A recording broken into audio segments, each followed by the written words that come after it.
We welcome everyone to the People's Forum. This is our space is a movement incubator, a space where we encourage, build, and educate on the need for anti-imperialism and anti-capitalism in our times. We work with movements and people's organizations in the United States and all over the world to forward this agenda, a people's agenda for peace, justice, and dignity in our lifetimes. We're honored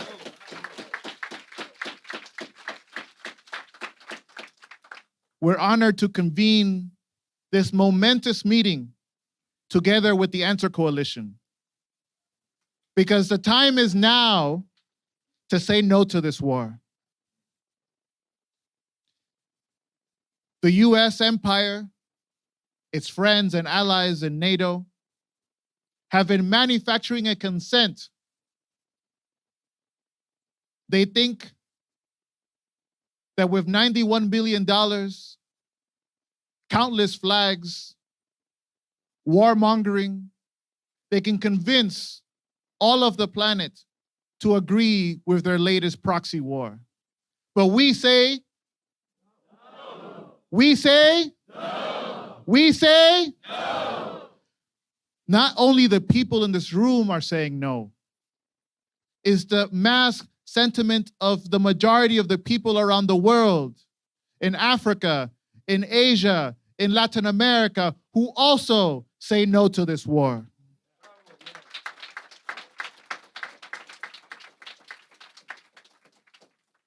You don't have to be Ukrainian or Russian to call for peace. You have to be willing to be a human being.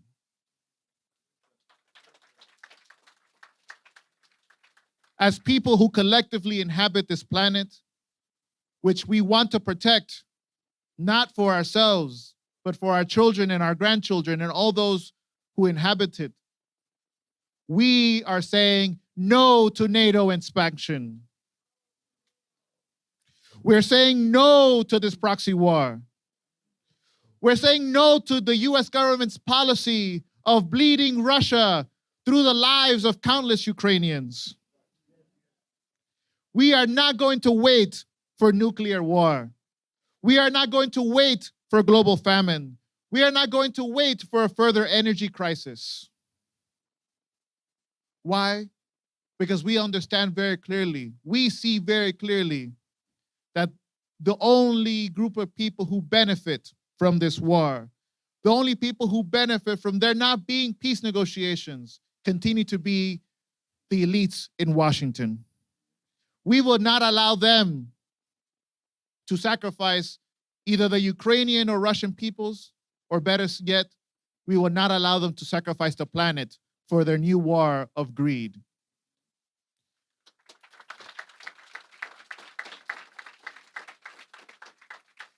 And because this is a people's movement that we are inaugurating today, calling for peace, not for an abstract peace, because peace cannot happen in a vacuum. This is a concrete peace that we are calling for that allows both the Ukrainian and Russian peoples to live in peace and dignity without US foreign intervention imposing its agenda. For that, we need your support. For that, we need your help. For that, we need your participation if it is to be a people's movement. If you're in here in the audience, if you are watching online, know that if you want to support, you can text Peace Today to the number 44321. Express your support with a donation to help our cause. Because this is not a one-off event. This is only the beginning of a movement to fully challenge NATO and US imperialism. We are honored today to welcome an esteemed group of courageous political and peace activists who have not been just in opposition to this war, but I would say have consistently been against US wars and US imperialism for their whole lives. We're honored to have with us here today Jill Stein, Brian Becker, Claudia De La Cruz, Vijay Prashad, and joining us online, we have the likes of Noam Chomsky, Jeremy Corbyn, and Medea Benjamin.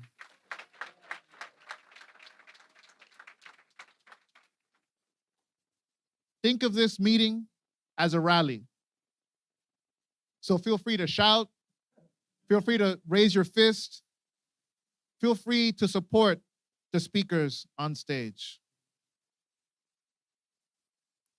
We want to start this morning, this exciting morning, in which we endeavor on a new phase of the anti-war movement by welcoming Claudia De La Cruz, who is the co-director of the People's Forum.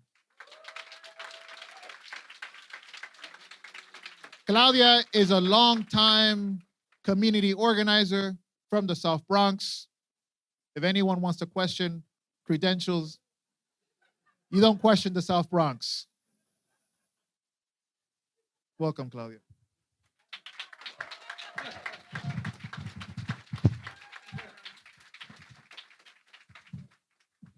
All right, y'all. Manolo gave me the green light. So money for schools and education, not for war and occupation.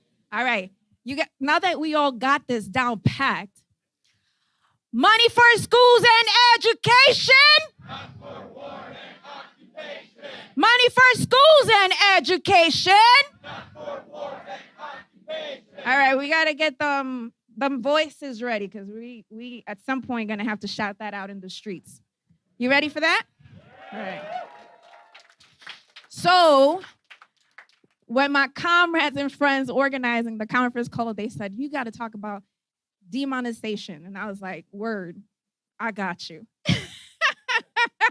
And why did I say that? Because I think for us domestically, we could link and make the connections of what vilification and demonization look like. Like, just think about this.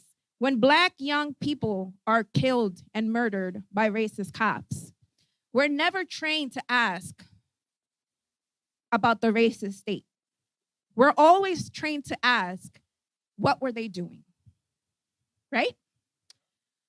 When a woman is violently raped and raped again in the courts of this patriarchal system, we're never taught to question patriarchy. We're never taught to ask, why does this person, this male-bodied person, feel that they could do this to this woman? We're taught to ask what? What was she wearing? That was the first thing, folks, right? Why was she out so late at night? Those are the things that we're taught. If it's a trans person, why they want to dress like a girl, right? Those are the things that we're taught to ask. We have been trained to think in favor of the ruling class, their systems of oppression, and raise questions that put blame, dehumanize, and destroy the character of those who experience brutality, the brutality of patriarchy, the brutality of capitalism, the brutality of white supremacy and imperialism. And so when we think about demonization, we don't have to go too far. It happens every day in our US context. And so we should be able to make the connections with our comrades, friends, family, siblings across the seas. The tactic of vilifying the enemy and manufacturing public consent, like Manolo was talking about, to unleash violence and establish dominance has been utilized for centuries by the ruling class. They have used their systems and structures. And so through education or miseducation, the church, which happens to be very immoral more often than not, the corporate media, culture, Wakanda forever. We can talk about that later.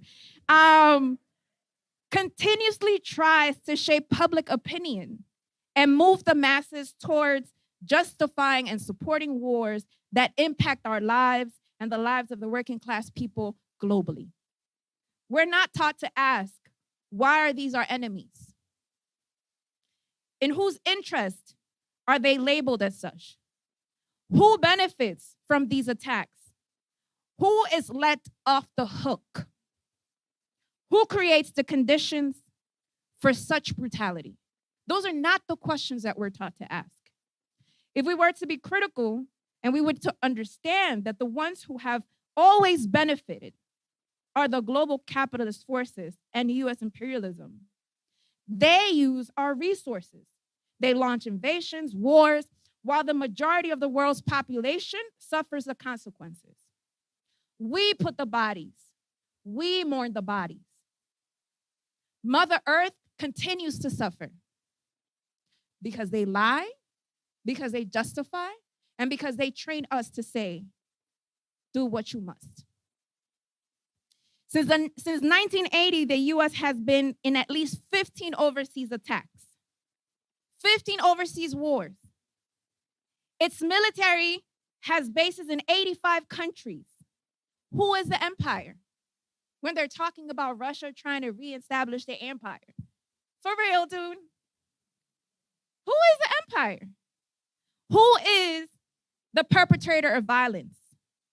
The US controls the economy of countries and it suffocates those nations and states that want sovereignty and self-determination. And how do they do it? Through US sanctions. Who sanctions the US? Who calls them terrorists?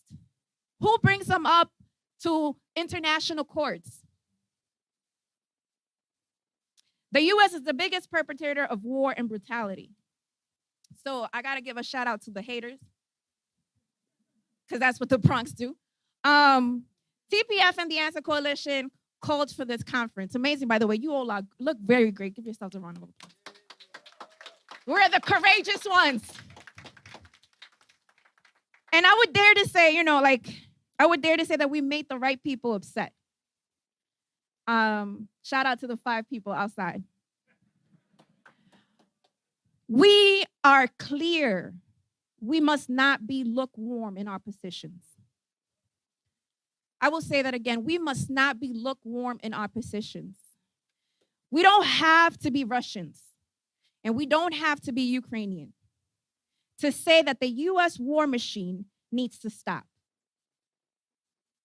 We don't have to be Ukrainian. We don't have to be Russians. In the same way that you don't have to be part of the LGBTQ community to defend their rights. In the same way that you don't got to be black and brown to be anti-white supremacist. Those are not prerequisites to stand for justice. In fact, it is our responsibility to demand that the US stops instigating and escalating in this conflict. It is our responsibility to demand that the US stand down and instead of instigating and provoking and fueling war, takes the routes of negotiations. We have the responsibility to demand that the US stops the spread of NATO in that region.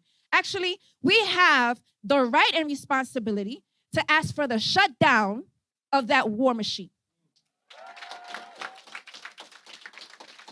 We have the responsibility to say, shut down NATO, shut down AFRICOM, and shut out every instrument of war that you have across the globe. Not on our name. We don't have to be anything else but conscious people committed to peace with justice, wanting humanity and the earth to be saved from catastrophe, hunger, and devastation, to demand that the US government stop its brutality against the rest of the world. And we need to be clear about that. So when people say, you aren't Ukrainian, you ain't Russian, the answer is going to be, but I am goddamn human.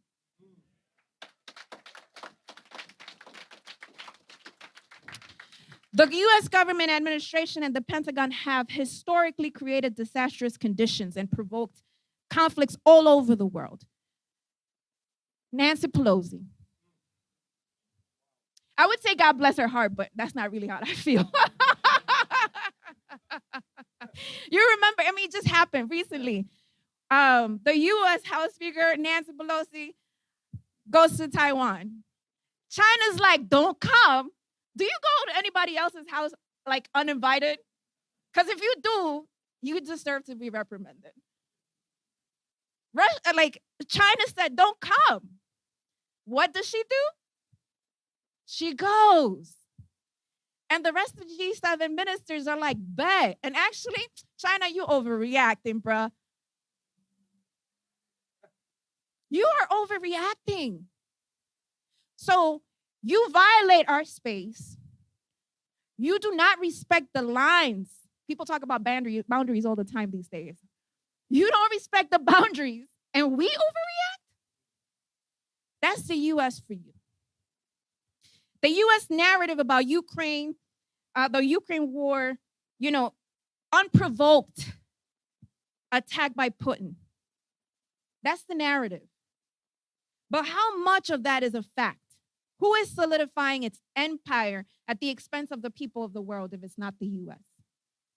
We have a collective responsibility. And now I'm going to go into my can I do that? Theologian side? All right. We have a collective responsibility. I'm going to say that again because I like it. We have a collective responsibility, familia. Can I quote you, Vijay? Yeah, for sure. All right. So I remember, it's the gospel according to Vijay. Dismemberment. You talked about dismemberment. The dismemberment of our collective consciousness, the dismemberment of our bodies, the dismemberment of our history. We have a collective responsibility to remember. To remember. You like the mix, right? I mixed it up. We have a collective responsibility to remember. Let's remember how things really went down and how we got here. So I'll share some stuff. The U.S. pushed 4 waves of NATO expansion in that territory. In 1999, incorporating 3 Central European countries. In 2004, incorporating 7 more. In 2008, committing to enlarge the Ukraine and Georgia. And in 2022, inviting 4 Asia-Pacific leaders to NATO. And their aim was China. And their aim continues to be China. So let's not get it twisted. Those are facts. Let's remember that the U.S. fails to mention its role in the 2014 Ukraine coup. So you create the conditions to unleash chaos, and then you want to sell us the recipe to fix it? We have the collective responsibility to remember, to wake up from this collective amnesia that the ruling class enforces upon us viciously, spreading lies, fear, and hate. We have the collective responsibility to remember all the interventions in this American continent and whose hands were behind it. When we talk about the tactics of manufacturing consent, we got to talk about demonization, but that creation of the axis of evil, those external and eternal enemies, the terrorists, those are the words, those are the labels, then portraying themselves as the rightful keepers of the world order and democracy. They must put all of their resources to fight these evil people, evil nations, while depriving their people of what they need. Remember Panama? Remember Panama? Noriega. He was a CIA agent. He worked really closely with the CIA. He went to the School of the Americas, the School of Assassins, that developed a whole lot of the military dictators in the region. But he was good for the US. And then he wasn't. And then when he wasn't, Daddy Bush said, we gotta save Panama. That's what he said. And how did he think it was a good idea to save Panama? By launching a damn invasion. So once you're not useful to me and my interest, I'm gonna unleash the wrath of hell onto your people. And it's gonna be a collective punishment. And that's what happened in Panama. And what was the justification? He's a drug lord. He's a criminal. While at the same time financing dictatorships and the persecution of activists and organizers all throughout Central America. Let us remember that in El Salvador and Guatemala, there were hundreds of thousands of people who were murdered. And the US had its hands in it. The height of US hypocrisy. Remember Yugoslavia? I'm not going to say how old I am, but I remember. I remember. The forces collaborating with NATO and imperialism demonized Yugoslav leader Milosevic. NATO waged a 10-year war on Yugoslavia, wanting to regain hegemony. What did that mean for the people? Can you remember Kosovo? You remember that? It was 78 days of terror, of violence, of bombs dropping, of kids dying. Because they make it sound like, we had this shit happen and, brush it off, let's go to the weather type of news. People died from both sides. And the US had its hands in that. Their propaganda offensive obscured the interference, subversion, and divide and conquer tactics that were practiced by the US imperialists. And similar demonization campaigns have been launched against Gaddafi in Libya, Magube in Zimbabwe, Fidel Castro in Cuba. Long live the socialist revolution of Cuba. The same thing happened with Chavez and now Maduro, and long live the socialist project of the Bolivarian Revolution in Venezuela. Leaders of whichever country the US aims to crush and do not bend their knee to the empire are a threat. Not because they're materially a threat, but because ideologically they offer a new path. Whether we agree or not, that's besides the point. But the idea of the United States is to crush opposition, domestically and externally. And then what type of democracy are you talking about? So comrades, friends, family, we have a collective responsibility. Say with me, join me in this. We have a collective responsibility to remember. And we have a collective responsibility to not stand by passively. Let us not be stand-byers and watch these so-called leaders who don't lead shit and who don't represent anyone in this room or anyone in this country take us to hell time after time. Let us not stand by while they do this. They have showed us they are the ones who place more money into militarism and war than the basic needs of its citizens. Our struggle for peace, for justice, for liberation, self-determination is one. Our demands for the most basic human needs and rights are righteous. And they shouldn't only be our demands domestically. They should be our demands internationally because it is about human rights. How does any government commit over $10 billion to war in Ukraine when none of these people have done anything to me? You're in the worst recession since the 1980s.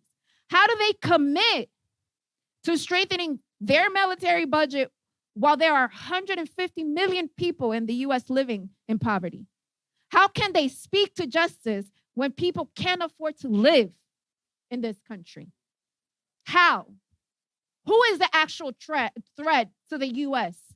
People, working class people, who is the threat? And who is a threat for the rest of the world? Say it with me. We have a collective responsibility to remember and to build. To build an anti-war movement that is courageously and boldly anti-imperialist.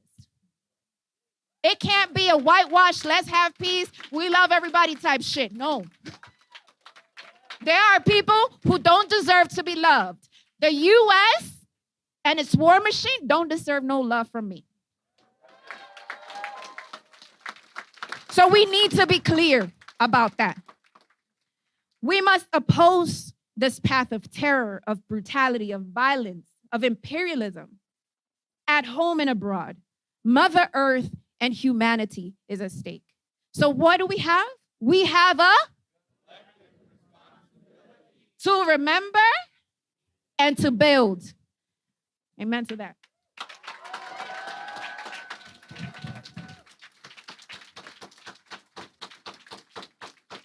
Thank you. Thank you, Claudia. We definitely have a collective responsibility to remember and to build and to act and to mobilize and to organize, because we will not allow those war criminals in Washington with their crocodile tears acting like they care about the Ukrainian people, when we know very well that they're actually willing to sacrifice every Ukrainian alive in order to accomplish their war against Russia. Let us not be confused. We now want to present, joining us online, a dear friend, a friend of the People's Forum, but I say a friend of all peace activists around the world, Medea Benjamin, co-founder of CODEPINK, along with Jody Evans, and a longtime activist against US imperialism. We welcome Jody on screen. We welcome Medea on screen. I love Medea and Jody. Be with you all today. I'm sorry I'm not there in person for this very important meeting. I'd like to talk about some issues of the US politics right now and how topsy-turvy everything is, how confusing it is, how hard it is to wrap our head around the political scene about Ukraine. For example, let's look at the fact that the most cautious people in the Biden administration right now are not the civilians, they are the military. The military, like the chairman of the Joint Chiefs of Staff, Mark Milley, who said that the Ukrainians have gotten about all they're going to be able to get. There's a stalemate. They should seize the moment and go to negotiations. Then there are the really hawkish members of the Biden administration, like President Biden himself, like the Secretary of State, Anthony Blinken, who instead of talking about negotiations has been traveling around the world trying to gin up more weapons for Ukraine. They have not talked to their counterparts about trying to stop this war. And they seem to be pushing the illusion that the Ukrainians can get back every inch of territory that the Russians occupy, including all of Donbass and all of Crimea, and that they should fight to the last Ukrainian to get that. And then you have the political parties. On the one hand, you have the Democratic Party, where when the $40 billion was passed for Ukraine, not one Democrat stood up to question it. And you have another $37 billion that the administration has asked for and will probably be voted on very soon. And I think we can take bets that not one Democrat will stand up against that massive amount of money for Ukraine. we also have the issue of the Democrats, the 30 of them who signed on to this very, very modest letter saying, thank you so much, Biden, for all the help you have given Ukraine. And we in Congress have given all of this economic and military aid. And now we should pair that with negotiations. An extremely mild letter, only 30 Democrats signed on. And as soon as they did, all hell broke loose. And within 24 hours, they had either removed their names from the letter or the letter, after it had been signed, sealed, and delivered to President Biden, was then withdrawn. Quite a remarkable blowback against people who were merely calling for negotiations from the Democratic Party side. In the meantime, on the Republican side, while most of the Republicans are indeed the hawks they always are, like Mitch McConnell in the Senate calling for more and more weapons to Ukraine, there is an element of the Republican Party, mostly on the extreme right wing, who voted against the $40 billion, who complained about the US war in Ukraine and this never-ending, unwinnable war, and who said that they were feeling pressure from their base to vote against that enormous tranche of money. It's not only some of the more extreme members of the Congress, it's also people like Donald Trump, who have been going around in his rallies and on social media, and then when he announced that he was running for president, saying things like, this can end up in a nuclear war in which all of humanity will be annihilated. We've got to sit down on the table. I could be the negotiator. If I were in office, this war would never have happened because I would have talked to Putin. And it's important to understand that Donald Trump is a savvy politician, that he puts his finger up in the air, sees which way the wind is blowing, and then moves in that direction. So obviously, there is a lot of sentiment out there that this war is not in the national interests of the American people.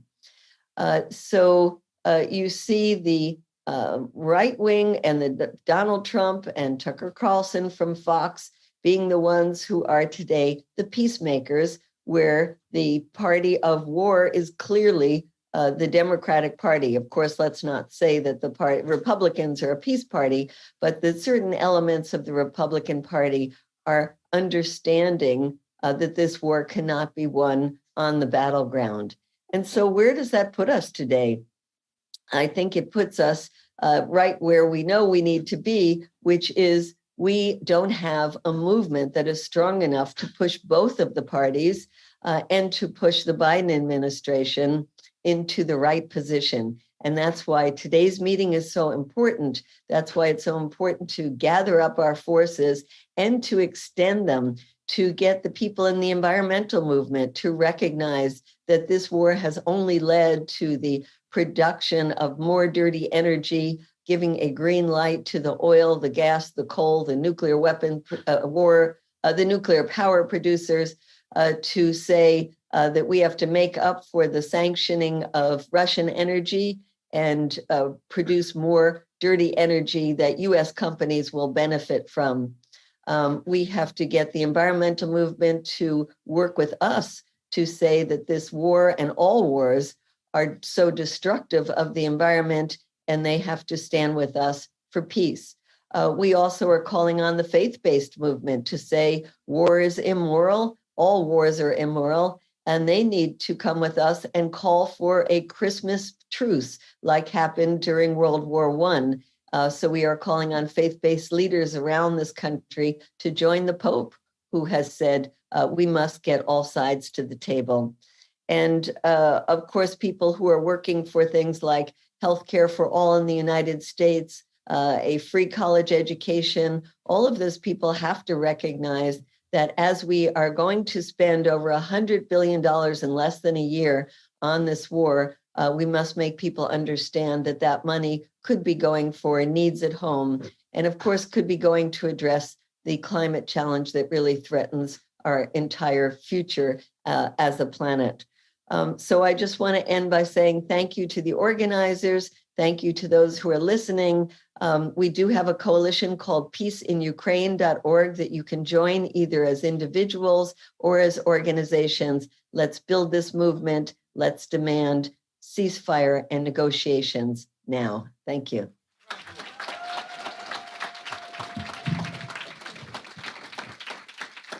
We are indeed building the movement. We are not stopping today. We are not stopping ever. For as long as NATO exists, for as long as US imperialism continues to threaten the planet, we will be in movement. We now want to welcome someone who, when I first joined the anti-war movement, was a big reference. He was one of the few anti-war intellectuals who could clearly define and denounce imperialism for what it was. A man who has often been ridiculed and attacked by the ruling elites, yet is loved by the masses of people around the world. And that is our dear friend and comrade, Noam Chomsky.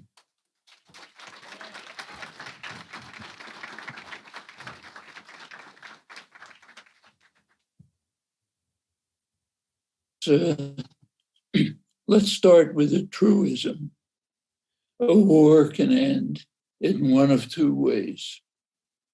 One way is that one side surrenders, the other sets the terms of surrender. Way, there's a negotiated settlement. That's one truism. Let's turn to a second truism. In a negotiated settlement, neither side achieves its maximal goals. Each side agrees to live with it as the best of existing alternatives.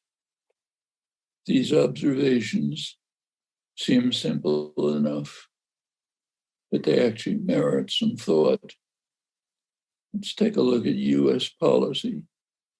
Openly, repeatedly announced, no ambiguity. Continue the war in order to severely weaken Russia, so severely that it will not be able to undertake aggression again. Well, let's think what that means. Take it literally, which is, I presume, how Russia understands it. Literally, it means US policy is to impose conditions on defeated Russia, which are even harsher than those imposed on Germany at Versailles a century ago. Those weren't harsh enough. They didn't prevent German aggression. You can think what that means and how any Russian leaders would interpret it. US policy is adopted almost reflexively by the United Kingdom and with various kinds of wavering by the NATO leadership generally. Well, all of this has consequences. One consequence is plainly bars negotiations. There is actually an official argument supporting this stance. It's that the war should go on until Ukraine is in a better bargaining position. Of course, there's an option left understood, unsaid, but understood, maybe in a worse bargaining position. Well, this stance, you don't say that, of course. This stance reflects nothing more than a commitment to continuing the war as long as it benefits the United States by weakening Russia severely and establishing the US more firmly as the world dominant power.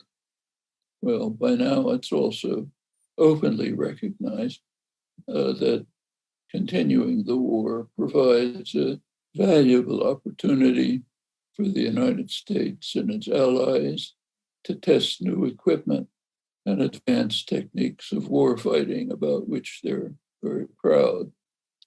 Also unsaid is that these plans are based on a ghastly gamble. So the hope that if Putin is defeated, he'll pack up his bags, quietly slink away to oblivion, maybe worse. The gamble that he won't resort to the conventional weapons that everyone agrees he has to devastate Ukraine, with consequences that are all too easy to imagine. It's conventional weapons. We should bear in mind that almost all the talk about nuclear weapons is in the West.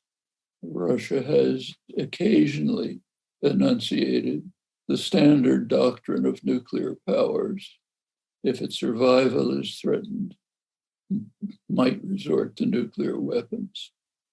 The United States actually has a far more expansive doctrine. That's an important matter, but I'll put it aside here. Continuing with the facts, US and UK military analysts anticipated in advance of the invasion that Russia would find their kind of war. The US-British kind of war, style of their ally Israel against defenseless Gaza, is to go at once for the jugular, shock and awe, at once destroy communications, energy, water supplies, sewage treatment, transportation, anything that keeps a society functioning. Russia didn't do that, much to the surprise of US and British analysts. The ghastly gamble is that Russia won't descend to the US-UK style of war. That gamble is already beginning to fail. Putin has recently begun to imitate the warrior states of the West. His recent attacks on Kiev targets have been bitterly condemned, rightly so, condemned by people who had little or no objection when their side carried out the atrocities on a much greater scale, in fact. But let's put hypocrisy aside. The actual matter is the ghastly gamble, the willingness to gamble that Russia will accept defeat passively and not react in the manner of the Western warrior states. That's the clear and explicit meaning of the official policy of continuing the war in order to severely weaken Russia. These are all virtual truisms. Let's look then at some facts. Russia's criminal invasion of Ukraine is taking a terrible toll.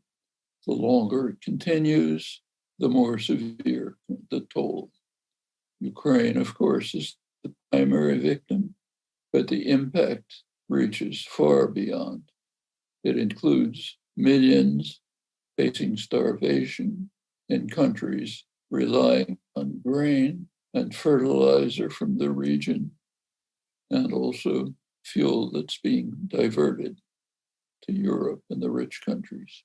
It includes the whole world facing the possibility that a confrontation between the world's two huge nuclear powers will drift out of control, leading to terminal war. It's all too easy to sketch plausible scenarios. Actually, we just witnessed one of the many possibilities a couple of days ago when a Ukrainian anti-aircraft missile accidentally hit Polish territory. Next time, it could be a Russian missile attacking supply lines to Ukraine, as the Western warrior states would not hesitate to do in comparable circumstances. And just to be honest, comparable circumstances are unimaginable, because far short of that, they would have resorted to far more extreme violence. Well, another grim consequence of the perpetuation of the conflict is reversal of the limited efforts to deal with the most severe crisis that has ever arisen in human history, the destruction of the environment that sustains life. There's no need to elaborate on the severity of the threat. Anyone with eyes open understands that we have a narrow window in which we can carry out measures to avert an indescribable catastrophe. The Russian invasion of Ukraine has partially closed that narrow window. It has led to sharp increase in fossil fuel production, cut off from cheap Russian gas. It's now importing vast amounts of far more expensive, far more polluting liquefied natural gas from the chief producers of this lethal substance. US in the lead. They're pricing poorer countries out of the market with terrible impact. Sabotage of the Nord Stream pipeline locks this destructive system into place. And interestingly, that sabotage is another topic we're not permitted to talk about in free societies because of what we'd immediately conclude. New investments are being made in fields that can be exploited for decades for fossil fuel production. Profits of the fossil fuel companies are exploding about as fast as those for weapons producers as new prospects open for destroying human life on Earth. The euphoria in executive offices is unconstrained as they propel us to the final precipice. The longer the war continues, the greater will be the toll, reaching perhaps to the end of organized human life. Speak of the vast number of species we are wantonly destroying.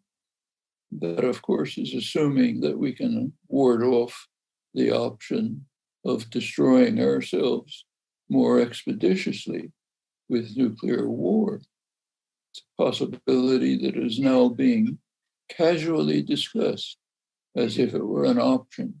It's an indescribable descent to a state beyond insanity. Well, I'm sorry if these remarks seem hyperbolic. They're not. All of this tells us that every possible path to a diplomatic settlement should be pursued in accord with the wishes of almost the entire world, including the core of Europe, including, for example, 3/4 of the population of Germany. I won't run through the record. Prior to the invasion, there were opportunities for diplomatic settlement within the general framework of the Minsk agreements.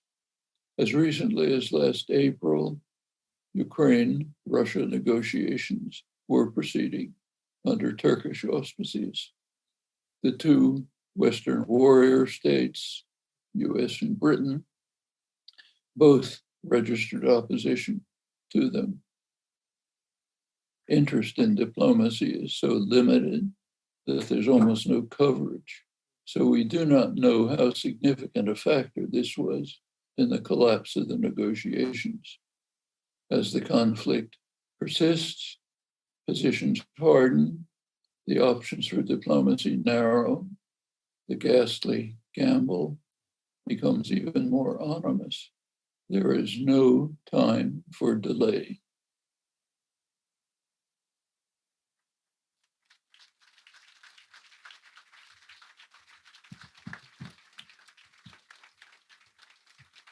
Thank you, Noam. Excellent message from Noam Chomsky. We cannot continue to wait as the threat of nuclear war looms over humanity.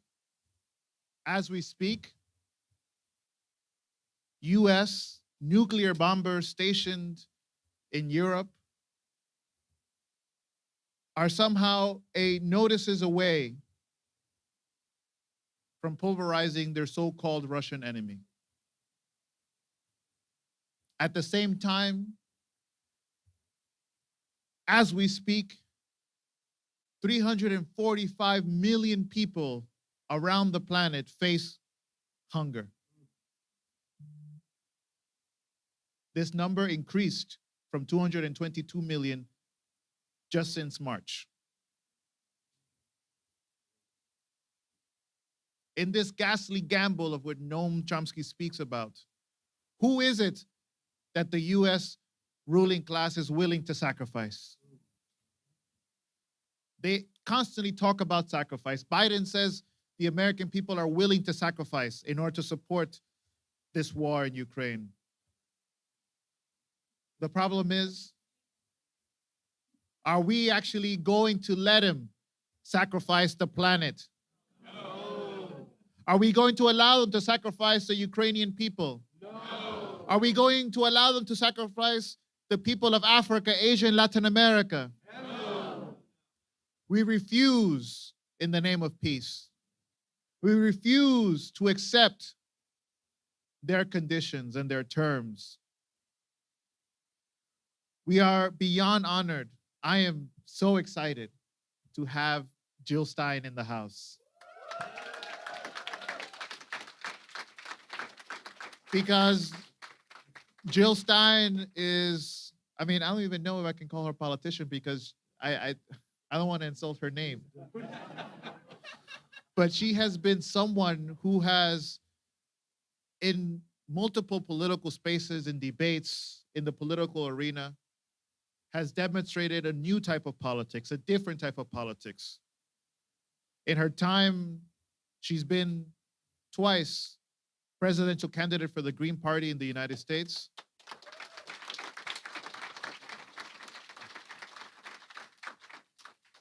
And quite often, I would say she's used to it now. She is a lone voice for peace. She's often a lone voice for what is rational, for what is just. Jill Stein, we're honored to have you here. This is the pulpit. I'm so honored to be here. I feel speechless from having heard my own thoughts. I don't know if you're all feeling this too, but it's like this is such a reality check here that's going on. It's really great to see that we are not crazy, you know. We really are telling the truth. We really are pointing the way forward. For those whose hair is my color, we've been through this many times. We've seen this certainly since Vietnam. We really cut our teeth on what it means to fight manufactured consent. It is not easy when you are facing wall-to-wall saturation propaganda 24/7. We know what that's about, but we also, and we went through this certainly in Iraq, big time, weapons of mass destruction that weren't there, Saddam Hussein's, horrific abuses, the yellow cake that also wasn't, all these myths, one after the other. So for those of us who've been through this many times, some of us at least have really learned to approach the prevailing propaganda with a lot of skepticism. You have to assume it's not true until proven otherwise, instead of just accepting being powerless, being hopeless, and entrusting our fearless political leaders and their security state to direct us forward. We've seen where that goes. And in many ways right now, we are sort of facing the logical conclusion of a political and economic system which is run whole hog for the benefit of the elites. It's no exaggeration to say that this is, whatever you want to call it, end stage capitalism, end stage empire, the colonialist, white supremacist, male supremacy project, whatever you want to call it, this is it. This is where it goes. This is unacceptable, unsustainable, unsurvivable. And the chickens have come home to roost here, back here in the seat of the empire. The chickens have really come home to roost in the struggles of the everyday American people, working people, and the poor, who are growing by the millions in the US and around the world. We see a few billionaires. We see the expansion of the billionaire class. They've added some, I don't know, hundreds to their ranks, while hundreds of millions have joined the ranks of poverty, severe and abysmal poverty. So, this system just doesn't last. And we are all in the crossfire. It's not just the people of Ukraine who are being set up to the last person, to the last man, woman, and child. Their lives are being expended. We are all a part of this vast exercise of unaccountable and abusive power on the part of economic and political elites. And we are saying no more. The buck stops.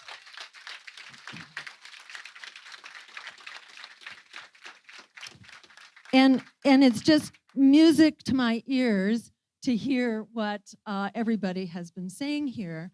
I want to, inject, what should I say, confidence and power into our position. As Alice Walker has said, excuse me, and others before her, the biggest way people give up power is by not knowing we have it to start with.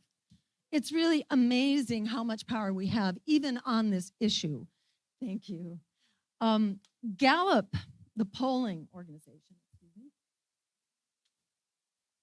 has been doing monthly polls where they ask people, what is the most critical issue? What is the most important issue to you?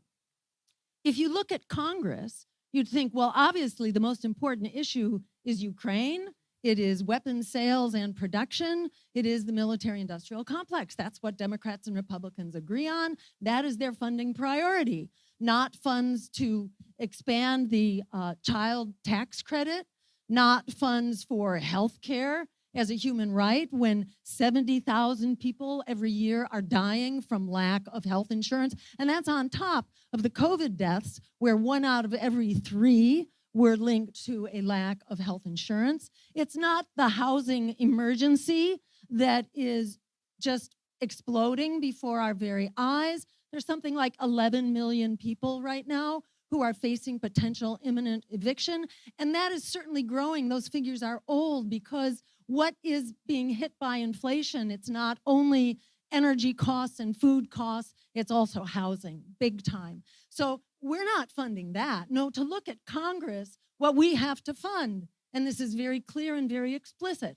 what we have to fund are a new generation of nuclear weapons, are more tanks for Ukraine. It's more armaments. That's their number one priority. But to look at this Gallup poll, what you see actually, excuse me, is that the issues that people rate as number one are economic issues. It's economic security, it's inflation, it's the cost of living, it's 60-some% of people who are living paycheck to paycheck. It's the growing economic desperation, which is at the top. And next to that, it is it's the betrayal of our governing officials. That's actually like the number 2 official.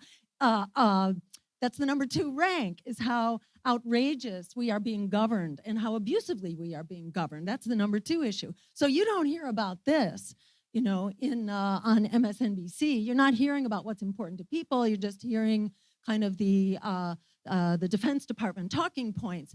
That's what's important to them. But where does Ukraine and Russia rank? Well, it's about 1% of people who say that this is the leading and key issue. So that should really tell us something. And those of us, who've been through this before, who watch how the military-industrial media complex really comes on, with all guns blazing, and we're supposed to be accepting their version of reality, which is just totally turned on its head, that begins to crack, and that fades right away. We can smell a rat from the very beginning. This has been a rat from the beginning, and this one is falling apart, I must say, much faster than the other propaganda efforts have really fallen apart. And as Noam Chomsky was saying, to actually look at real deep polling across the world or even in the EU, there is not support for this war. There's much greater support for actually negotiations and a peaceful settlement ASAP. So we should have, all the confidence and faith in our heartfelt intuitions. As Claudia was saying, above all, we are human beings here, and we are listening to our hearts, and we are listening to the hearts of our fellow humans, regardless of what side of any border they happen to live on. We know really what the story is. And the story is that all of us are in the crosshairs right now. We're all in the crosshairs. I want to expand on that just a little bit, because no doubt we are going to be having this conversation at our Thanksgiving dinners.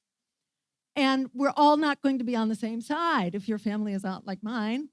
And we have a job to do. No pressure, but like Claudia was saying, we have a collective responsibility to remember and to tell the truth and to share truth and justice with the people we are in community with and in family with. And that is going to really, that will be the leading edge of the change, just like being out in the street will be the leading edge of change.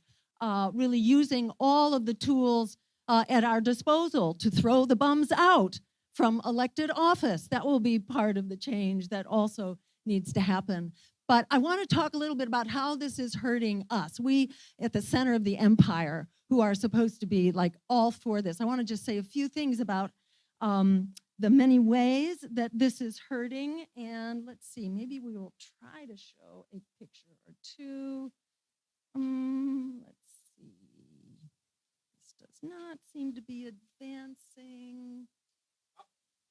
Okay, great. All right, so this one, you may be familiar with this. This is just the diagram of our budget, the congressional budget. And just, in a glance, picture tells 1,000 words here. You see the military budget. This was, I think, 1 or 2 years ago, where it was a mere $752 billion. It's now actually quite a bit more. It's about $740 billion, which is proposed for the coming fiscal year. So it's growing, 840. Did I say 7? It's 840. So it's actually growing by leaps and bounds. And this doesn't even tell the whole story, because lots of pieces are kind of buried where you won't see them, like nuclear weapons development. Where is that? That is in energy and the environment. Why? Because it's destroying the environment. Maybe that's why they're putting it there. I don't know.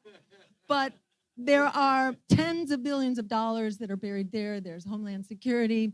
There's the VA. Why do we have all these health issues to deal with for our veterans who've been put on the front lines, having very little choice in the matter? That too is a sequela of these wars. So it's actually $1 trillion a year. It's already $1 trillion a year. It's getting bigger, and it's more like 2/3 of the budget now. It's not a mere 50%. It's way more than that. And you can see, what does that leave? It just leaves a pittance for everything else. And this is just, again, the money behind the madness. This goes a long way to say why it is that all these crazy things are happening. They are being funded. Next slide. So you'll see on the bottom left, endless war is getting about $1 trillion a year. Social programs, if you add them all up, they're getting about half that amount. And any one department is just getting a tiny pittance. That is not okay. It's not okay that it's half as much as military funding. And then the climate collapse that we hear so much lip service to, from the Democratic Party in particular. What is it actually doing about that climate crisis? Well, now it has completely gone into reverse gear on the climate crisis because of the war. As previous speakers alluded to, that is one of the biggest victims of the war, is that it provides a perfect excuse not only for war profiteering, but also for fossil fuel profiteering. And it becomes an opportunity not only to use more fuel, because, right, we have to drop a lot of bombs and fly a lot of airplanes and do all that stuff, but also we have to build new fossil fuel depots. And we have the sanctions really to thank for this. Most of the disruption of energy supplies around the world is not due to the war. It's mostly due to US sanctions. So we don't even have to wait to stop the war. We could just end the sanctions right now, and then guess what? Most of the hunger crisis and most of the fuel crisis goes away like that. We have the power to do that.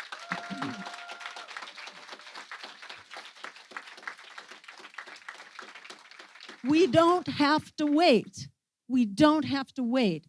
And the 350-some million people now who are facing food insecurity, 50 million of them who are facing acute starvation, that doesn't have to be the case. With the flick of a pen, the food and the fuel could begin to flow again, even before we've gone through the difficult process of negotiating a settlement. We could have a ceasefire also with the flick of a pen. So this is a war of choice. This is a catastrophe of choice. And it's not just Putin's invasion. Putin's invasion was the latest response to a buildup and an escalation of mutual attacks that have been going on at least since 2014, with the US support for the coup in the Maidan, where the right wing and Nazis had a very major role to play because they put their hands around the throat of everybody involved, and they don't take no for an answer. You may remember that Zelensky, who now seems really kind of over the edge, he was elected on a peace platform. He was elected to implement the peace accords, the Minsk peace accords. So that's where we should be. That is within our reach, and that is what we should be pushing for even right now. Let me just see if I can show another one here. The crisis of the war and the climate is not separate from the crisis of justice. And I just want to not leave that out here. And this chart, I want to just take a minute to explain it because it says so much about what's going on. And what you see here going from left to right is wealth, total wealth in the US. So it's going from 1989 up to almost 2020. You see wealth is growing. But where is it growing? It's growing in that blue section, which is the top 10%. And the piece above the little red line is the top 1%. So it's mainly the top 1% that is making out like bandits here. What's happening to the lower 50%? Well, the lower 50% is the brown line at the very bottom, if you can even see it. That is 2% of our wealth is distributed among the entire half of the population, which is making do with this. This, in my mind, goes a long way to explain why we are in the mess we are in. Not only because everyday people are really being starved to death, literally, but also because power is concentrated, increasingly concentrated into the hands of a very few who purchase their politicians as usual And between the economic and political elites, they keep generating policy to just make this worse. So that's just to include in our discussion, that we have a crisis of war, we have a crisis of climate, and we have a crisis of justice. We don't solve any of them without solving all of them.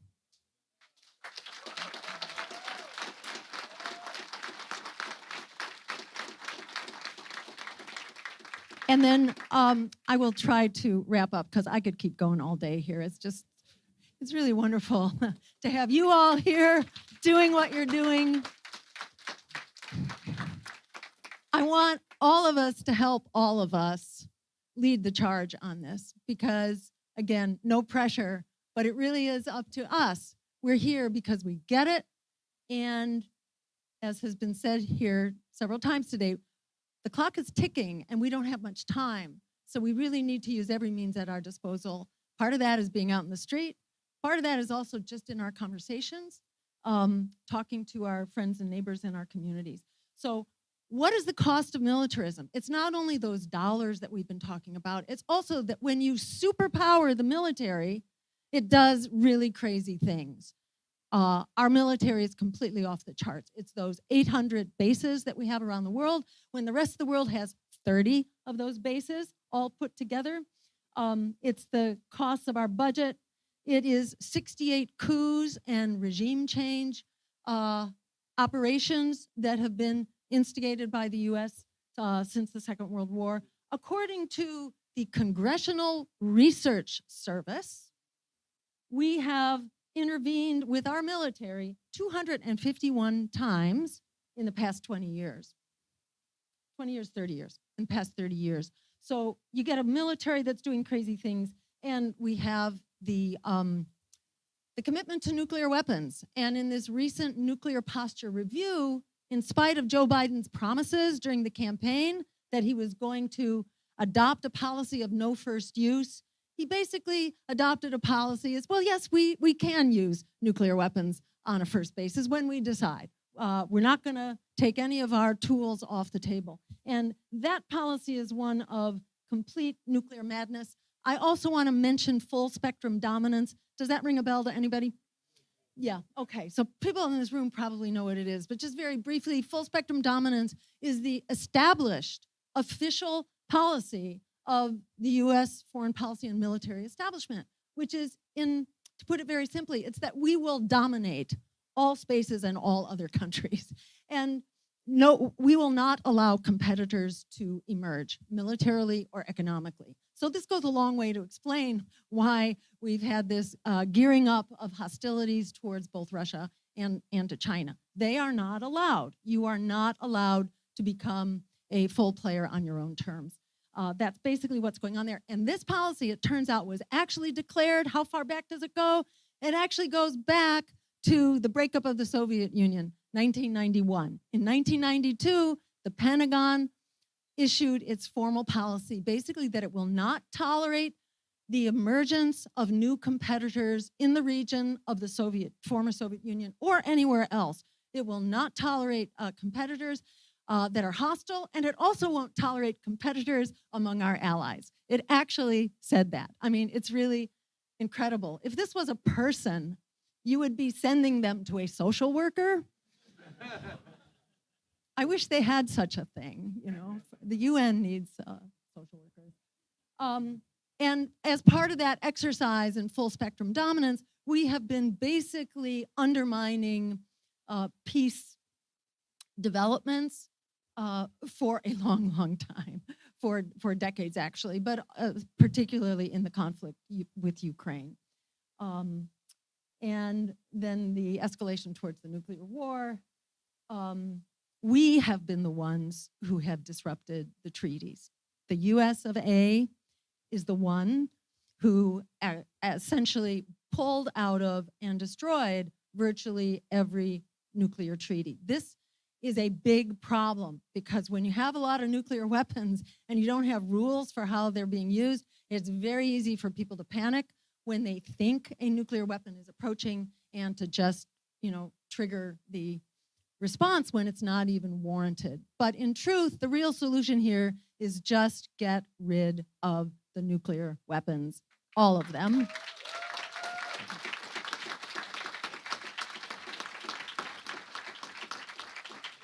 And that really goes hand in hand with getting rid of our empire and our incredibly hyper-aggressive military state. It's not just the war in Ukraine, it's the whole reliance on militarism as essentially the basis of our foreign policy. That has to end.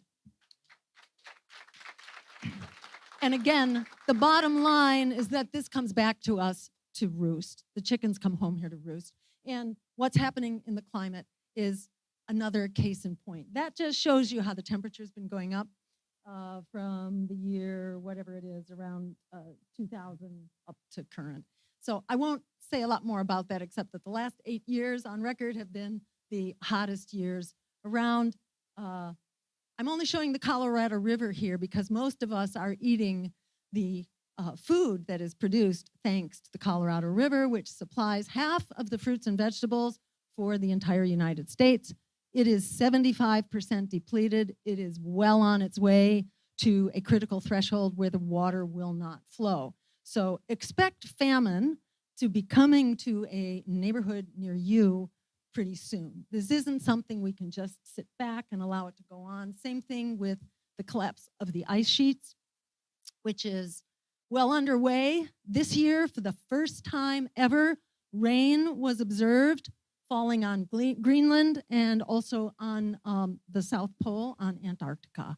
And who knows what happens to ice when water falls on ice. It greatly accelerates the melting. So I wouldn't put great stock excuse me, in any assurance that, oh, don't worry, you know, massive sea level rise is a long way off. I mean, it's already well underway, and there are many countries who are paying the price in many forms. In Bangladesh, we've seen 33 million people have to get up and find a new place to live and a new source of food. 33 million, that's a third of the country.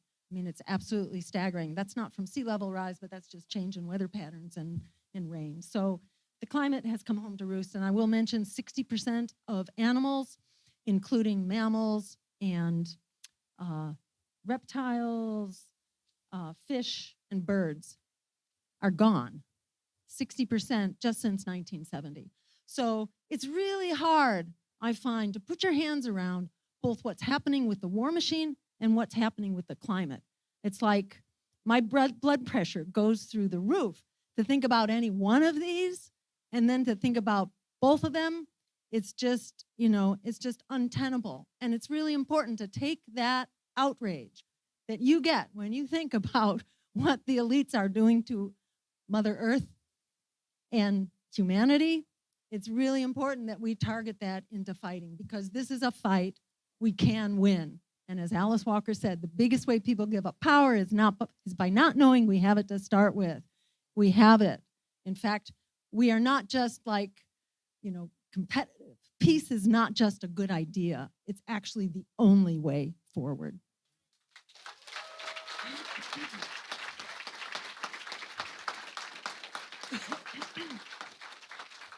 So I'm gonna force myself to stop. One last thing, just I want to show this picture because this so demonstrates the connection between war and climate. Fossil fuels are they are the engine of war. So fossil fuel use goes way up. The military-industrial complex is equivalent to like the 47th nation in the rank of fossil fuel emissions. So it's substantial. It's not the whole 9 yards, but it is. Excuse me. Drink here.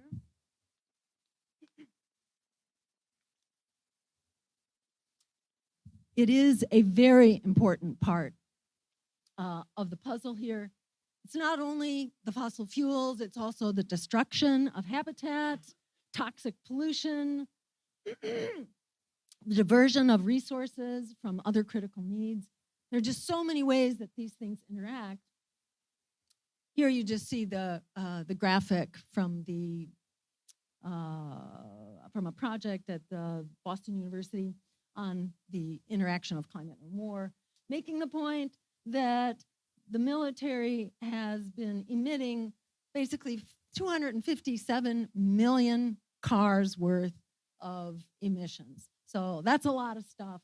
It goes up, and here's one happening right now, or that just happened. This is the single biggest release of fossil fuels ever on record. That is the sabotage of the Nord Stream pipelines, which bubbled up as methane. You may know that methane is 80 times more powerful than CO2 in terms of its climate warming impacts. So this is just routine. I mean, this is what happens in war, and who could have done this? I don't know. Who possibly could have benefited from this? Well, what's the outcome? They're building 10 new LNG terminals, liquefied natural gas terminals, in order to replace what just got blown up mysteriously by someone we can't figure out who.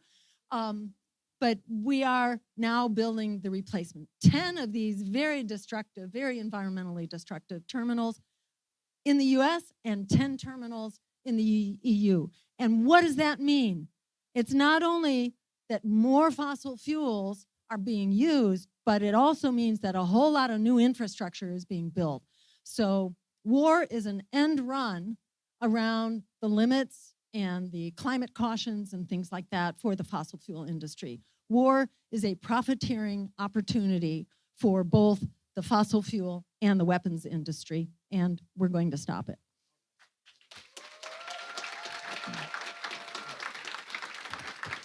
So with that, I just want to thank you all so much for being here and for carrying this incredible, glorious fight forward. We are going to win, and it's wonderful to be on your team. Thank you.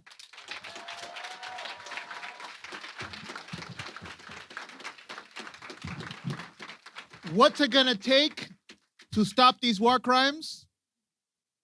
People power. When I say people, you say? Power. People? Power. People? Power. People? Power. People? Power. People power is the only thing capable of stopping these war crimes. And we're gonna need an expression of that people power right now. I see some folks with red buckets out here. This is not a church service, so we won't close the doors. But we're asking, if you agree with everything that's been said so far, if you agree that we have a collective responsibility, express by donating, whether it's $10, whether it's $20, if you want to donate $1,000, do it for the cause. Do it so that we can fight together. Do it so we can act. Let's get those red buckets going. Please open your hearts, open your wallets, so that we can collect and mobilize for the actions that are to come. Your efforts are important. And if you're watching online, don't think we won't pass the red bucket to you. For you, it's even easier. All you have to do is text Peace Today. P-E-A-C-E, today. We want peace today. You can text that to the number 44321. With your donations, we're gonna go beyond today. We're gonna go beyond tomorrow.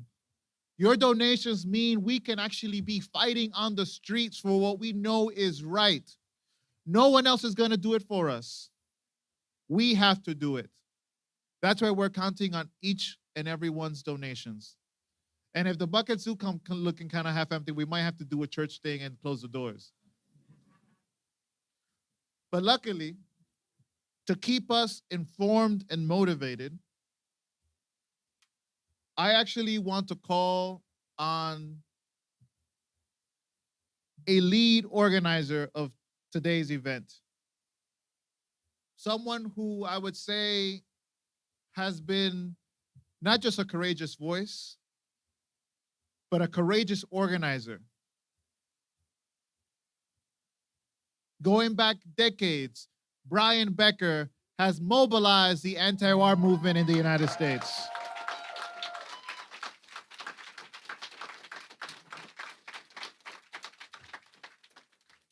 For those in my generation, Brian Becker's name is synonymous with the mobilizations of millions in the United States against imperialist war.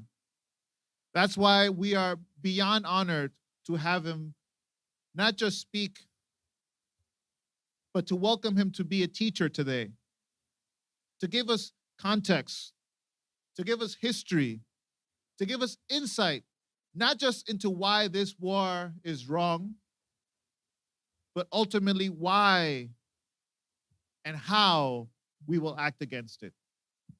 Welcome, Brian Becker.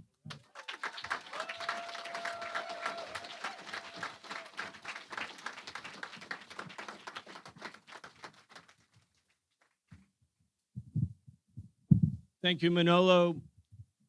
And thank you to all of the other speakers. And we have two great speakers following me coming up, Eugene Puryear and Vijay Prashad. And I know Eugene is just back from the South, where a new union of Southern service workers and other low-paid workers was formed this weekend to take the fight against the billionaires.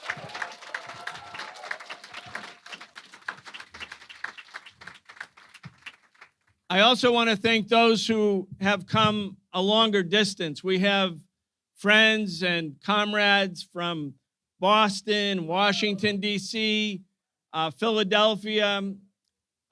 There's many other cities who are here. They're here to be part of the demonstration. I called it a demonstration. Well, it is a demonstration. To be part of this meeting and also to secure this meeting. You notice that we have people with security vests outside.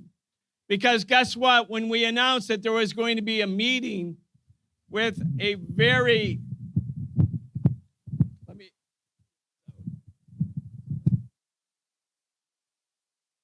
when we were going to have a meeting with a very mild title, The Path to Peace in Ukraine. It wasn't like death to U.S. imperialism. It wasn't turn your guns around and turn the imperialist war into a revolutionary war. There were none of those kind of radical slogans. We had a slogan that said, the path to peace, negotiate, don't escalate. And as soon as we said that, all of the war makers, including the Zelensky government apparently, and the right wing of the Democrats and the Republicans, and of course, the capitalist media, which is, you can't get more warlike than the mainstream media, liberal and conservative alike, they all started attacking this meeting as if some terrible event was going to take place in Midtown Manhattan because we called for peace in Ukraine. You don't have to have a very radical slogan to draw the wrath of the war makers. Because in fact, whenever people have organized and fought for and mobilized for peace, they do draw the wrath of the war makers. And it doesn't matter whether their slogans are soft and mild, whether they talk about negotiations or overturning capitalism. Just mobilizing the people against war is a great danger to the war makers. Because if the people finally say no to war, the wars end. The ruling class can't do the wars without the people.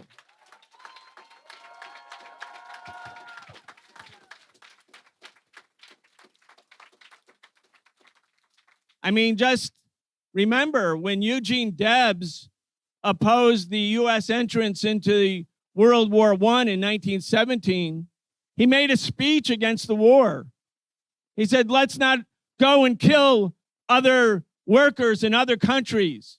He said, the only war I'll be in is a class war against the bosses.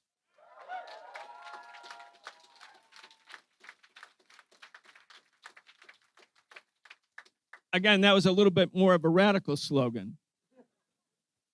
But because he was against the U.S. entrance in World War I, he was put on trial, he was convicted, and at age 66, he was sent to prison for 10 years at hard labor. And when he was in his jail cell, he ran for president and got 1 million votes from people who stood with him.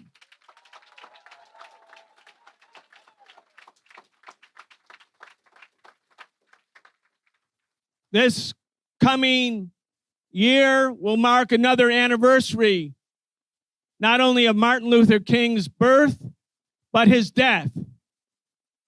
April 4th, 1968, Martin Luther King assassinated in Memphis while standing with sanitation workers. His assassination came 1 year to the day that he stood at a podium in Riverside Church on April 4th, 1967, and he said, "The government of the United States, my government, is the greatest purveyor of violence on the planet, and we have to stand with the Vietnamese people and demand that they have a right to self-determination."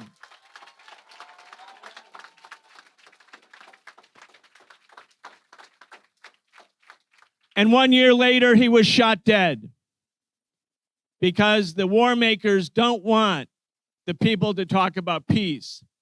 And for Dr. King to courageously come out against the war in Vietnam meant that he would have been the leader of a new anti-war movement in the United States, drawing together the Black community and the Puerto Rican and Latino community and the millions of whites who were already protesting against the Vietnam War.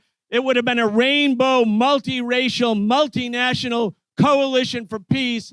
And that's why Dr. Martin Luther King was assassinated 1 year to the day after he announced his opposition to Vietnam. And then the year later, a young man, 21 years old, one of the great leaders of all time in the U.S. social justice movement, the chairman of the Black Panther Party, Fred Hampton,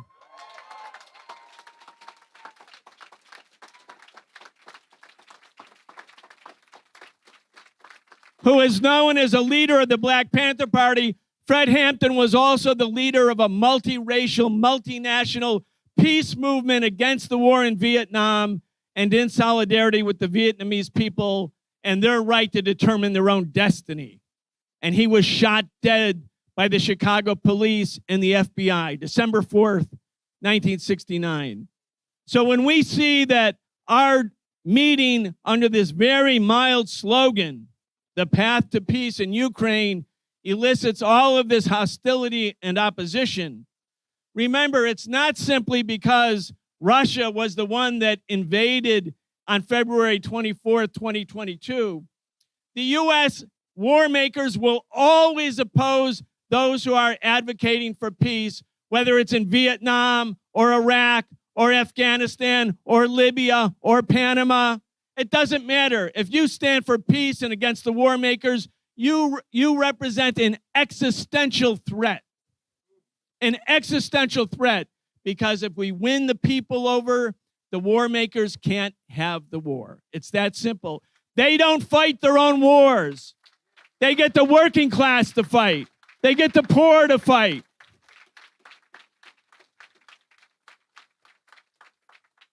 If the billionaires and the 1%, the bourgeoisie, had to actually fight imperialist wars, the wars would end. They would have ended a long time ago.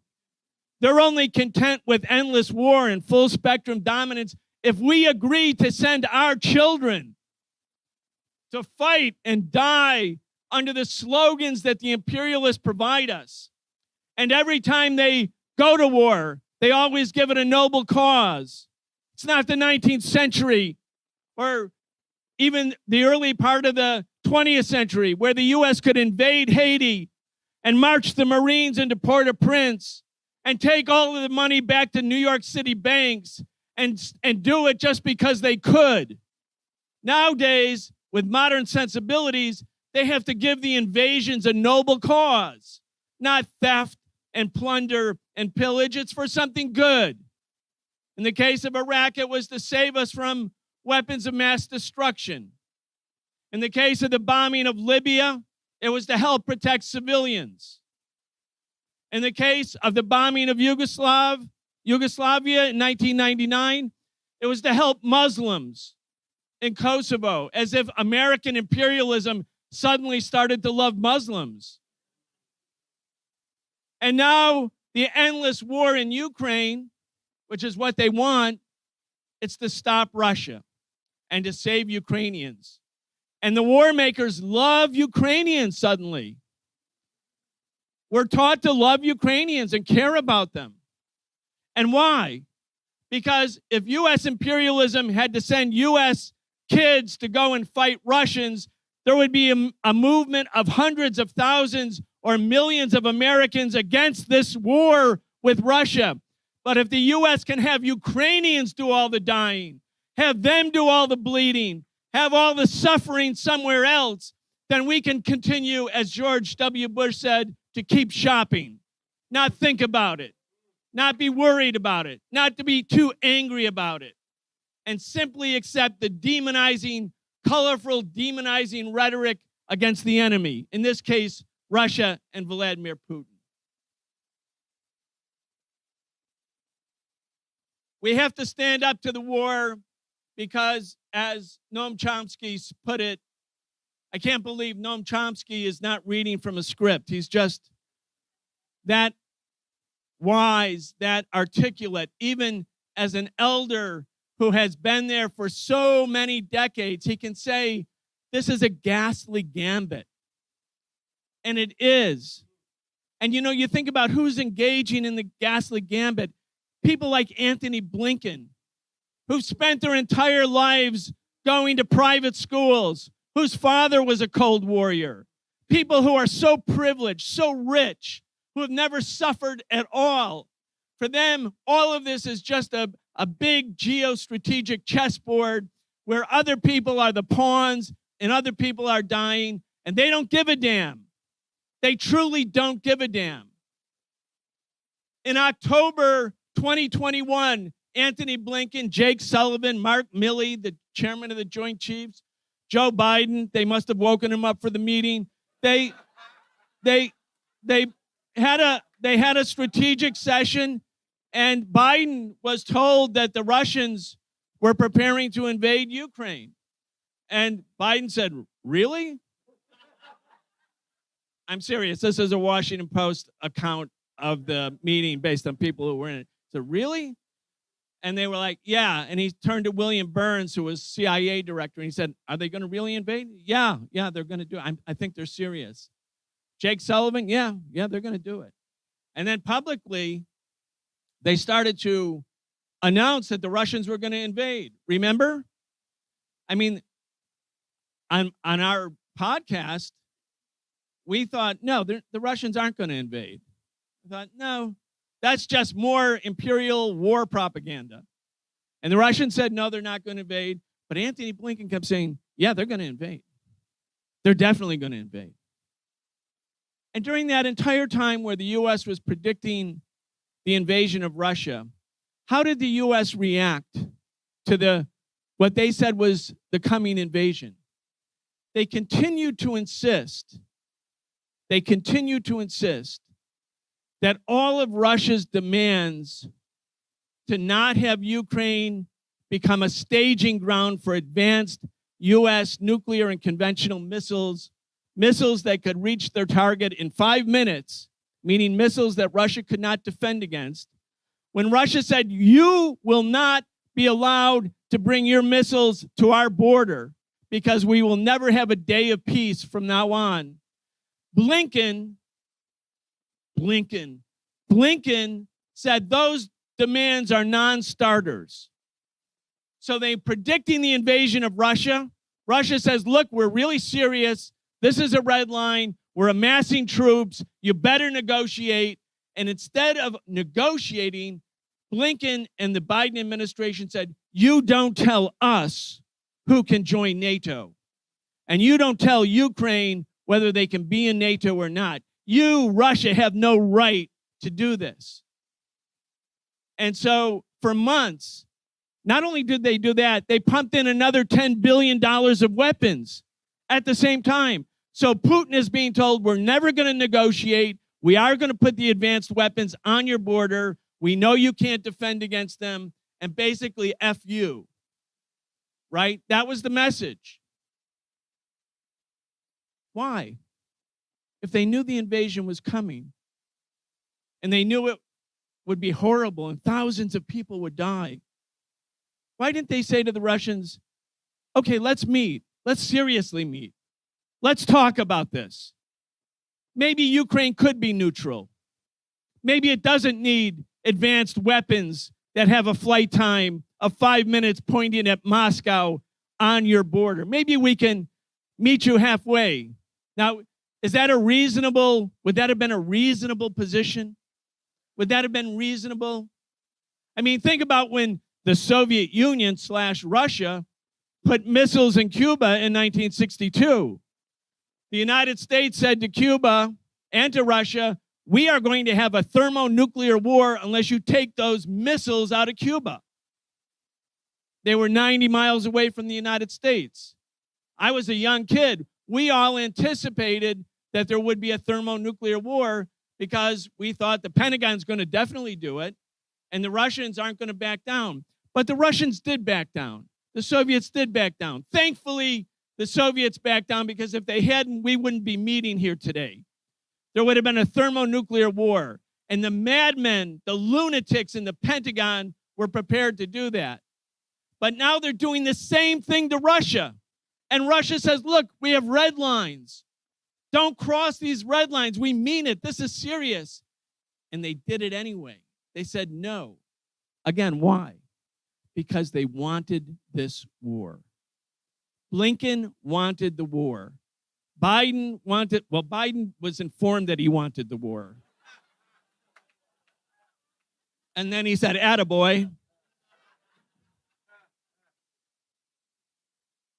They wanted the war because the war accomplishes some really important political, military, and economic objectives for U.S. imperialism. What are they? Number one, Europe was becoming independent of U.S. imperialism, and Germany and France and Italy actually want better relations with Russia, which means that they end their dependency on the U.S., which began at the end of World War II when all of those countries lay in ruins because of the magnitude of violence in World War II.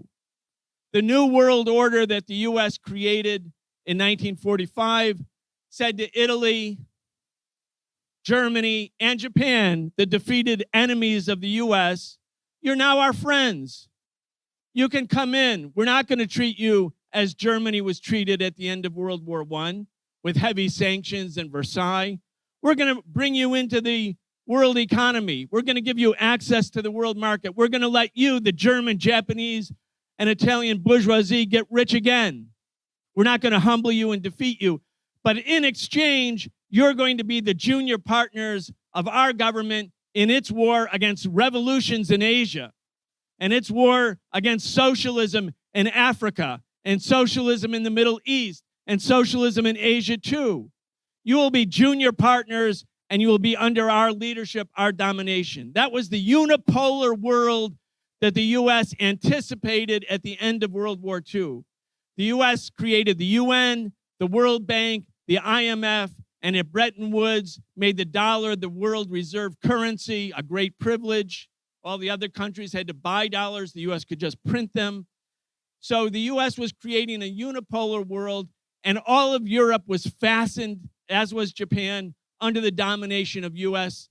hegemon. What the U.S. didn't expect in 1945 was that the Soviet Union would no longer be the sole socialist country, because revolution spread to China and Korea and Vietnam and Indonesia and India and the Middle East. That this revolutionary wave led to the creation of new socialist governments, and that the Red Army, which had liberated Europe from Nazism in Eastern and Central Europe, also facilitated the creation of new socialist states in that part of the world. So suddenly, the US plans for a unipolar world were trashed because what emerged was a bipolar world, two camps, the socialist camp led by communist parties and the capitalist camp led by US capitalism saw each other as rivals, challenged each other for support and attention in other parts of the world. What we now call the Cold War, which was really a global class war between the workers and poor peasants, led by communists against capitalists everywhere. So the world divided in this bipolar fashion until the Soviet Union was overthrown and the socialist governments were vanquished in Eastern and Central Europe. And then the US said, now we can do what we wanted to do in 1945. Now we can actually have a unipolar world. Now we can say to the rest of the world, we will not allow to emerge any rival, even a regional rival, like Iraq or Syria or Libya or Iran or Venezuela or Cuba. We won't allow any of them to exist. We are the global hegemon. This is at last the attainment of a unipolar world. And over the last 30 years, everything that we've seen in terms of US policy has been designed to maintain, reinforce, and enforce that unipolar domination. But guess what happened? The US went to war in Iraq because it was the unipolar power. And the Iraqis said, we don't give a damn what kind of power you think. We're not going to allow foreign troops to occupy our country without fighting you, resisting, and ultimately driving you from our country. And the Iraqi resistance bogged US imperialism down. The same thing happened all over the place. The US couldn't actually maintain unipolar power like as if it was the 19th century because the people of Africa, Asia, the Middle East, and Latin America won't go back. They're not going back to the 19th century. They're going to fight. They're going to resist. And they're going to win.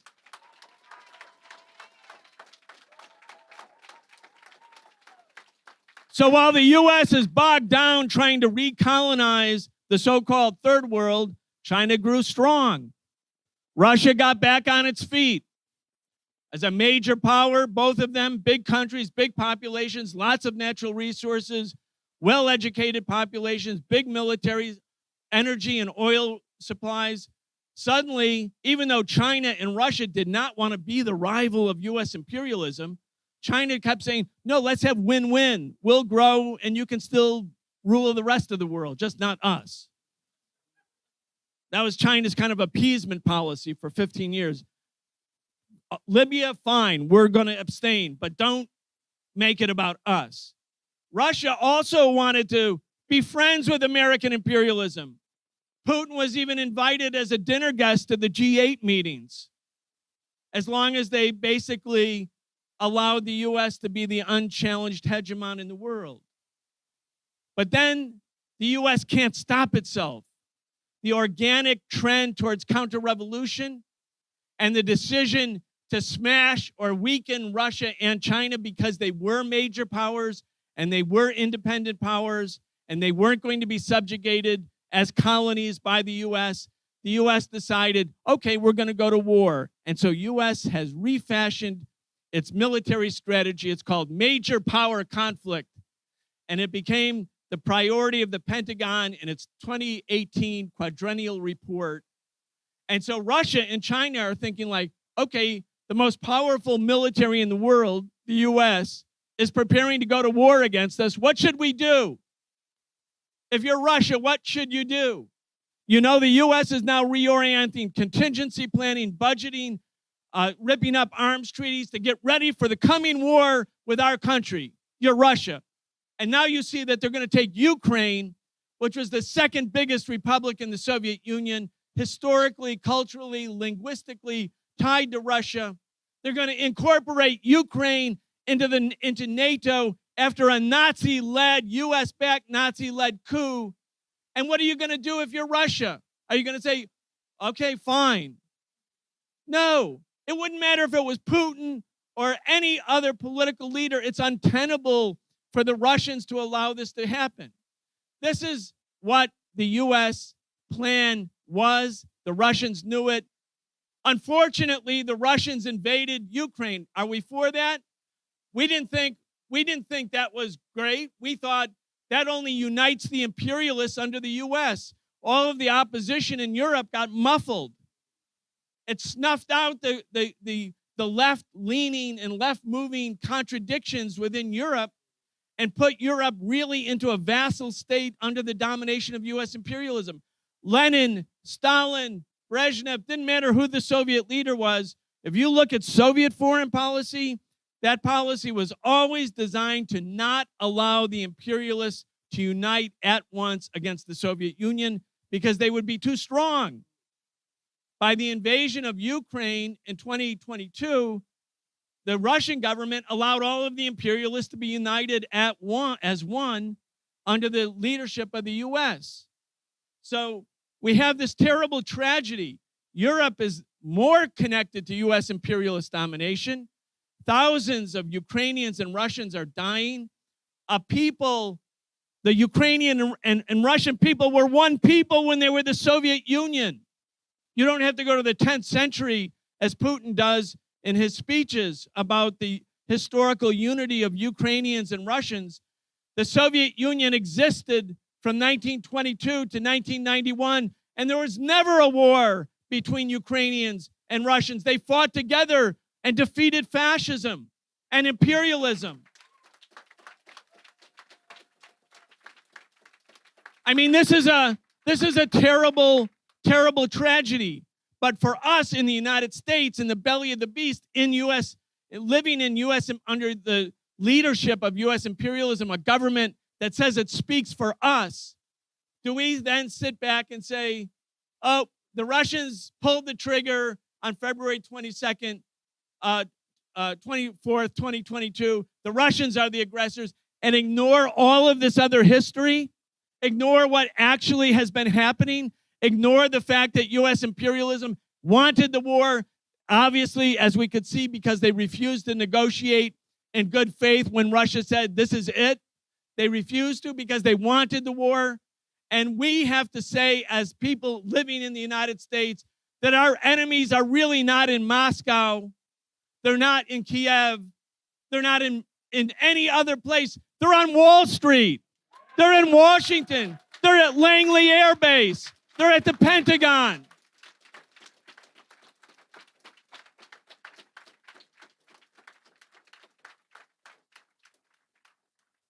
So we want the war to end. We've picked a mild slogan: the path to peace in Ukraine. Our point in all of this is that the path to peace is really quite simple once you know what the path to war was. The path to war was the refusal by the Biden administration to negotiate over completely legitimate national security concerns of the Russian government.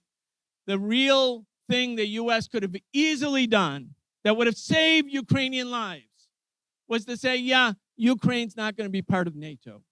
Ukraine's not going to be a staging ground for advanced missiles that target Russia. The simple thing that they could have done to save Ukrainians, they didn't do because they didn't give a damn about Ukrainians. So the path to peace isn't really through Moscow or Kiev. The path to peace is through Washington, because it's their policies that made this war almost inevitable.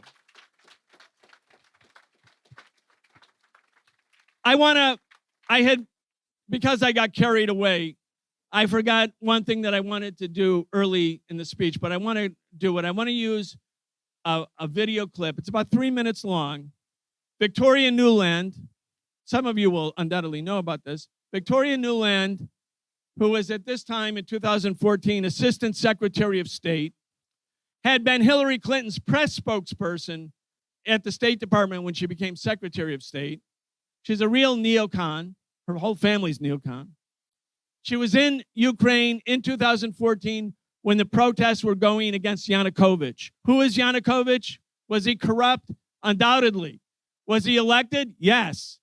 Was he anti-EU? No. He wanted to have good relations with Russia and with the West. He wanted to be neutral. And he said the Ukraine would not come into NATO. And so Victoria Nuland and the US, John McCain, was all of them. They were in Maidan in the protests, handing out cookies. You know, they love street protests. That's why we always see them in Times Square. And, you know, whenever we're, you know, like having a militant protest, you can always count on high State Department officials to come and give us cookies. You know how that works. They were actually in Maidan giving out cookies, but when they weren't in the square giving out cookies, they were figuring out who the next government was going to be in Ukraine, and they were going to make sure Yanukovych, the neutral government, was gone, and that the U.S. would have a puppet regime that would bring Ukraine into NATO, again, making the war nearly inevitable. So let's watch this clip. It's Victoria Nuland talking to the U.S. ambassador at that time in Kiev, at the time that the protests were going on. Listen to what she's saying. She's saying, this is right before the coup, which was February 22nd, 2014. She's saying, we're going to tell you who the government is, who the new government will be. Matter of fact, they're handpicking who the Ukrainian government was. And guess what? A month later, that was the Ukrainian government. Let's watch this. I think we're in play. The Klitschko piece is obviously the complicated electron here, especially the announcement of him as deputy prime minister. And you've seen some of my notes on the troubles in the marriage right now. So we're trying to get a read really fast on where he is on this stuff. But I think your argument to him, which you'll need to make, I think that's the next phone call we want to set up, is exactly the one you made to Yachts. And I'm glad you sort of put him on the spot on where he fits in this scenario. And I'm very glad he said what he said in response. Good. So I don't think Klitsch should go into the government. I don't think it's necessary. I don't think it's a good idea. Yeah, I mean, I guess you think what in terms of him not going into the government, just let him sort of stay out and do his political homework and stuff. I'm just thinking in terms of sort of the process moving ahead, we want to keep the moderate Democrats together. The problem is going to be Tony Book and his guys. And, you know, I'm sure that's part of what Yanukovych is calculating on all of this.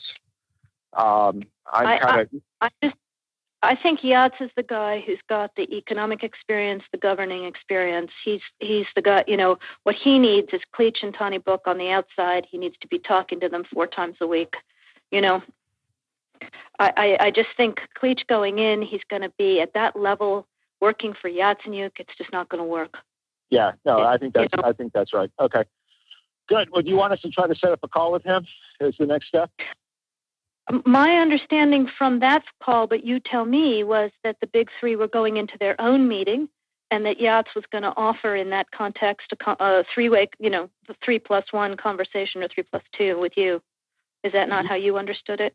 No, I mean, that's what he proposed, but I think just knowing the dynamic that's been with them where Klitschko has been the top dog, he's going to take a while to show up for whatever meeting they've got. He's probably talking to his guys at this point. So I think you reaching out directly to him helps with the personality management among the three, and it gives you also a chance to move fast on all this stuff and put us behind it before they all sit down and he explains why he doesn't like it. Okay, good. I'm happy. Why don't you reach out to him and see if he wants to talk before or after? Okay, will do. Thanks. Okay, I've now written, one more wrinkle for you, Jeff. Yeah. Can't remember if I told you this or if I only told Washington this, that when I talked to Jeff Feltman this morning, he had a new name for the UN guy, Robert Seri. Did I write you that this morning? Yeah, okay. I saw that. He's now gotten both Seri and Ban Ki-moon to agree that Seri could come in Monday or Tuesday. Okay. So that would be great, I think, to help glue this thing and have the UN help glue it. And, you know, fuck the EU. No, exactly. And I think we've got to.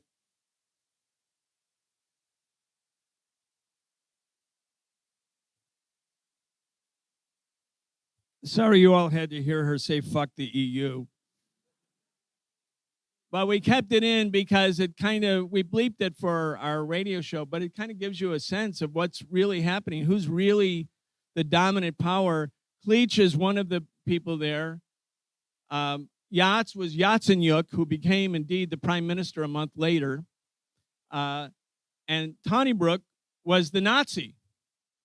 And she wanted to keep him out. She said, they can meet 4 times a week, but we'll keep the Nazi out because it's better to keep the Nazis not like be the prime minister. They could just meet 4 times a week. That's better. But here it is. It's the U.S. I mean, remember again, everybody, and I'm going to end on this. Ukraine was the second biggest republic in the Soviet Union, historically connected to Russia.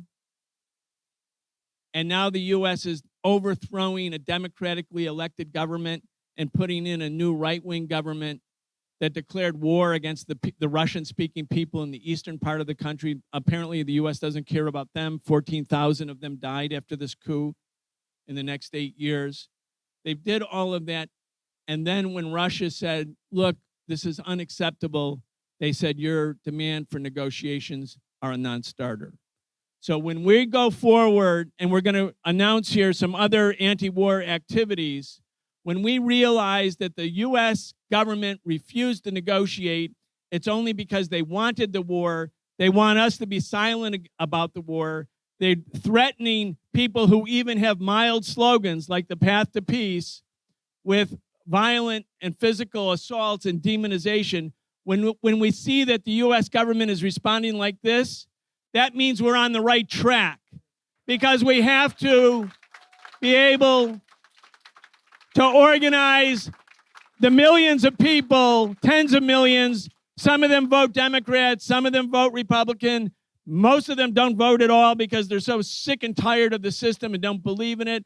But we don't care about any of that. If you're a worker, if you're a young person, if you're somebody who is part of the working class and suffering as everyone is suffering right now because of a billionaire-induced economic recession, then we should unite together to fight against the war makers, fight against imperialism, and say that we have more in common with the people in Ukraine and in Russia and everywhere else in the world than we do with the American bosses on Wall Street or in the CIA or the Pentagon. We are building a worldwide movement. Thank you.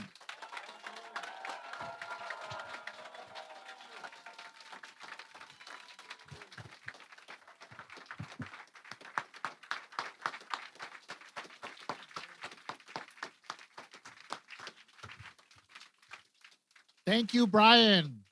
Another big round of applause.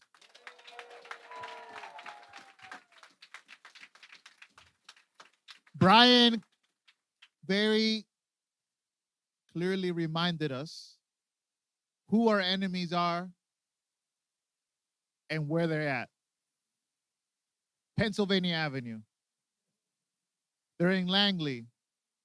They're at the Pentagon. Our enemies are not in Moscow. Our enemies are not in Kyiv. And I would add, our enemies are not in Beijing. They're not in Havana. They're not in Caracas.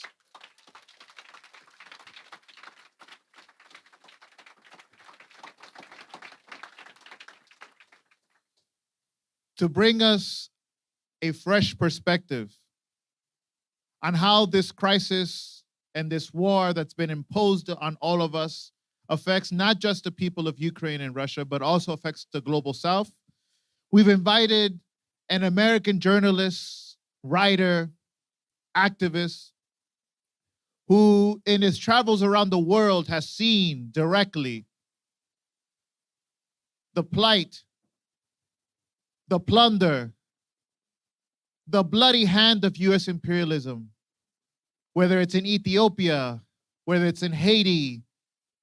Wherever he goes, Eugene Puryear is often the voice of reason against empire.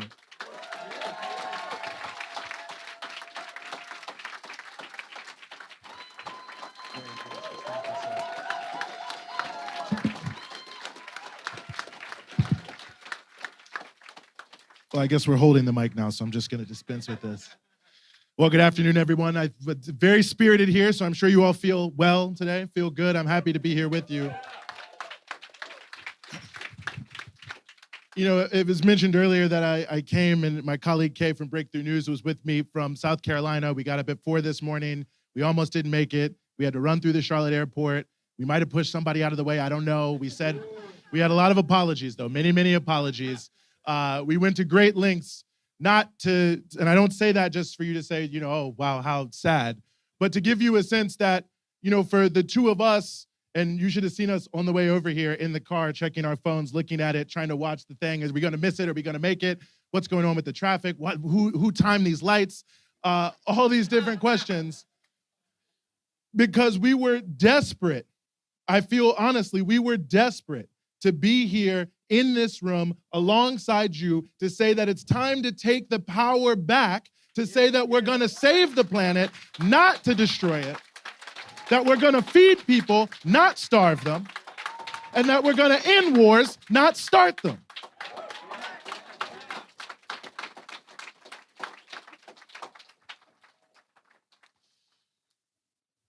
You know, I think it's critically important to reinforce before I get into my other remarks, you know, exactly what Manolo said, I don't know where he went a few speakers ago, but about the importance of people power. Because I think when you look to your right, when you look to your left, when you look later to see how many people watched on the live stream, when you talk to your friends and your family and your coworkers who, when you tell them about it, say they wish they were there, those are the people you can count on in the moments of crisis when the entire media propaganda machine is turned against you. You certainly can't count on any of the politicians. That's 100% sure. Not in America, not in Europe. They all ran in the other direction. When the going gets tough, the politicians start running. Now, if we have 1 million people on the street, the phone at the Answer Coalition will be ringing off the hook from the politicians who want to speak.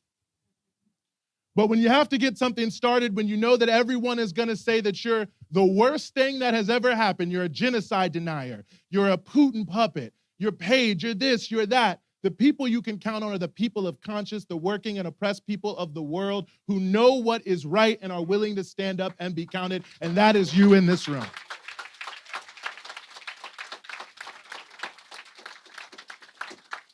And I just want to say something very particular about that because, you know, in the game of US politics, the two sides are always trying to find a way to get one up on the other one, you know, to think, let's see what level of discontent is out here in the populace, and let's see if we can play on that a little bit and we can, you know, maybe get a few votes here and there. Some of us can remember, you know, in the Yugoslavia war, the Republicans, they became very anti-war. They were against wars. So much so that George W. Bush, when he campaigned, in the year 2000, said, I'm not a nation builder. We're not going to go abroad and do all these different wars. George W. Bush. What happened next? And what's happening next week when George W. Bush is speaking with Zelensky at the George W. Bush Library? So right now, when the Republicans are saying, oh, we're against Ukraine, please. You know, Marjorie Taylor Greene, she wants to take the money going to Ukraine and send it to the southern border to kill Haitians and Guatemalans. Don't kill the white people, kill the brown people, and we'll all be fine. That's the nature of that two-faced opposition. So you can't rely on either of the major political parties in America, certainly not on the Labour Party or the Tory Party in the UK, not on the so-called socialist in Spain, not on the shameful Green Party of Germany that has turned its back on its history of opposing nuclear war that made it popular in the first place to become the most bloodthirsty warmongers in the European continent. So I'm proud to stand with you here today because I know that I can count on you and that we have each other's back and we're going to continue to grow and to build this movement. But, you know, when we look at the plight of the world today, I mean, it's amazing when you think about it. You know, we were in South Carolina, we were riding along, going from place to place, and the driver said, well, you know, at least gas prices are going down a little bit. And, you know, it made me reflect, knowing I'd be here in a few days, that, you know, from Sudan to Sri Lanka to Sao Paulo to South Carolina to the South Bronx, working class people and poor people on every corner of the globe are suffering from a massive cost of living crisis. And a cost of living crisis is not solely this war, but it's been so heavily exacerbated by the war, you can't separate it. Obviously, when we're talking about gas prices. Also, when we're talking about hunger, about famine, which has already been mentioned, the hundreds of millions of people. And those numbers, as any humanitarian agency will tell you, are always an undercount. They're always an undercount. We could have 1 billion people going hungry if we really get in the nooks and crannies of every place. You mentioned I was in Ethiopia. You go to some of these back areas there that, they're barely connected to what's going on. But there are people who are there who are starving. They probably aren't being counted. So on every corner of the globe, this is happening. And it was mentioned by Dr. Jill Stein very well that sanctions are playing such a key role in this. You look at what's happening with the agricultural crisis now, and I'm not going to quote all the numbers, but you look at some of these different pieces on fertilizers especially, which is a big piece that people forget. You're talking about right now, the crisis right now, but don't forget the crisis in fertilizers affects the crops next year. So it's not just right now, it's next year, and it could be the year after that. Largest ammonia pipeline is an important part of fertilizers in the world, which runs from Russia through Europe, closed. Urea from Russia, which is a major part of fertilizer, 22% down the year, January to August. So even after the grain deal, we're still seeing it. And some of this can be replaced. And that's what a lot of the people criticizing this event might say. And I'm sure they're watching right now and typing it up so they can criticize me for not knowing what I'm talking about. And they say, oh, well, Brazil, yeah, they used to import a lot of wheat and fertilizer from Russia, but they replaced it from Canada. Well, the reality of this is it's not simply about the issue of the crops themselves. Can I get something from here and bring it over here? It's about the way the markets work. You want to know who's having a good year this year? The Chicago Mercantile Exchange, I'll tell you that, where they're trading all these futures and commodities for all these foods, wheat and the like. Because ultimately, these speculators, Wall Street extended, these speculators look at every possible crisis, every bit of volatility, and they jack up the prices. So you can get it if you can afford it. In Somalia, they can't afford it. In Sudan, they can't afford it. In Sri Lanka, they're struggling to afford it, and thankfully for them, Russia has given them some of it for free and cheaply. So you've got this massive manipulation of the food markets, of the oil markets, which is going to get worse with this crazy scheme for an oil price cap in the start of December that even Citibank says sounds crazy, could introduce drastic chaos into the market. People who live in New York, you know what I'm talking about because you got the email from Con Ed saying your bill is guaranteed to go up 28 to 32% this winter. It's not just in Europe where people are going to be cold because they can't pay. So we have this massive manipulation that's going on all because of the sanctions mainly, but also the war because they'll say, well, if it turns this way, maybe Russia won't be able to do that. We're going to jack it up another $5. If it turns that way, well, maybe this isn't going to come out of some Ukrainian port. Jack it up another $15. So whatever they can do to make as much money as possible. And don't forget, 54 cents out of every dollar of inflation is going to profits. So they don't have to raise the prices, but they want to because that's how they live, the suffering of others. That's that 1%, that chart. How do they get that 1%? Because everybody else is at the bottom. It's a direct connection. So we can see the impact of this war is so unbelievable on almost every person, really, who's not in that 1%, in almost every part of the world. And it's an amazing scenario because despite that, and despite the fact that we're on the precipice of nuclear war, the International Committee of the Red Cross said that there would be catastrophic humanitarian consequences from even a limited nuclear war, whatever that is.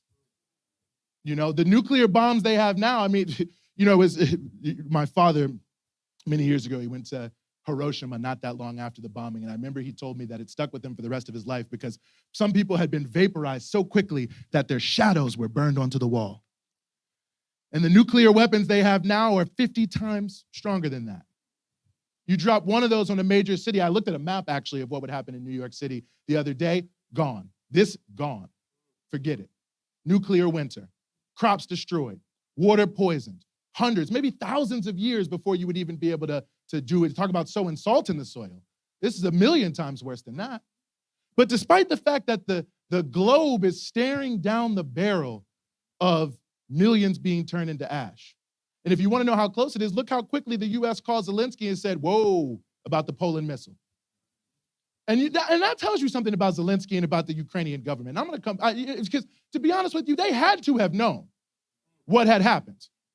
And instead of telling the truth, they went out of their way to try to create the basis by which Article 5 of NATO would be invoked, in which NATO would then go into Ukraine and fight Russia, and then we would be in a nuclear conflict. deliberately. So despite the fact that the world is on the brink of existential nuclear crisis, catastrophe, world-ending consequences, despite the fact that tens, hundreds of millions of people are struggling to make it, 161 million people here in the United States have at least some trouble meeting their basic expenses week to week. 161 million, that number has grown by 24 million since March. And that's in the richest country of all countries. So imagine people who don't live here and how much they might be struggling. You know, in Sudan right now, they're saying, I saw a headline the other day that people are scared and hungry because not only can they not afford the things they need now, but they don't know how much worse it's gonna get. But despite that, we are told that we don't have the right to speak. All these internet trolls who came out had so many things to say about this event. It's so easy to talk tough online, isn't it? You know? People posting, if you want to disrupt the event at the People's Forum, here's a video on how to do it. Well, if you want to disrupt, I'm here right now and I'm ready.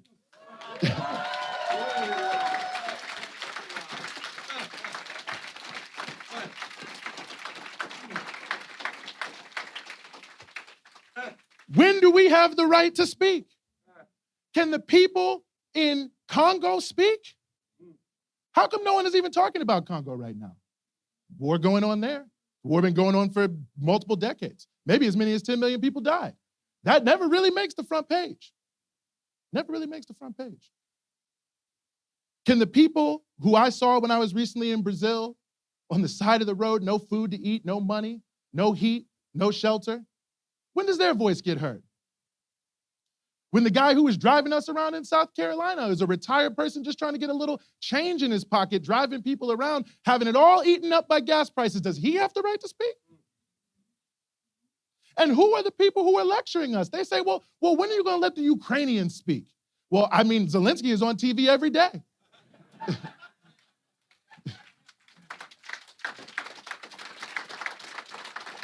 Every organization on earth is breaking every rule. They say, oh, well, you can't speak virtually at the UN General Assembly except Zelensky. Oh, we're going to have a joint meeting of Congress where you can speak virtually. George Bush W. Library, CBS, NBC, all of them, all day. And he's got a beautiful green screen. You've all seen it. He's a great actor. So, you know, they got a whole media setup. So I don't even know what they're talking about, but it's a little bit more pernicious than that, because what do they really mean when they say you're not letting the Ukrainians speak? What they really mean is you're not letting the right Ukrainians speak. Because they don't want you to know that Zelensky banned every opposition political party.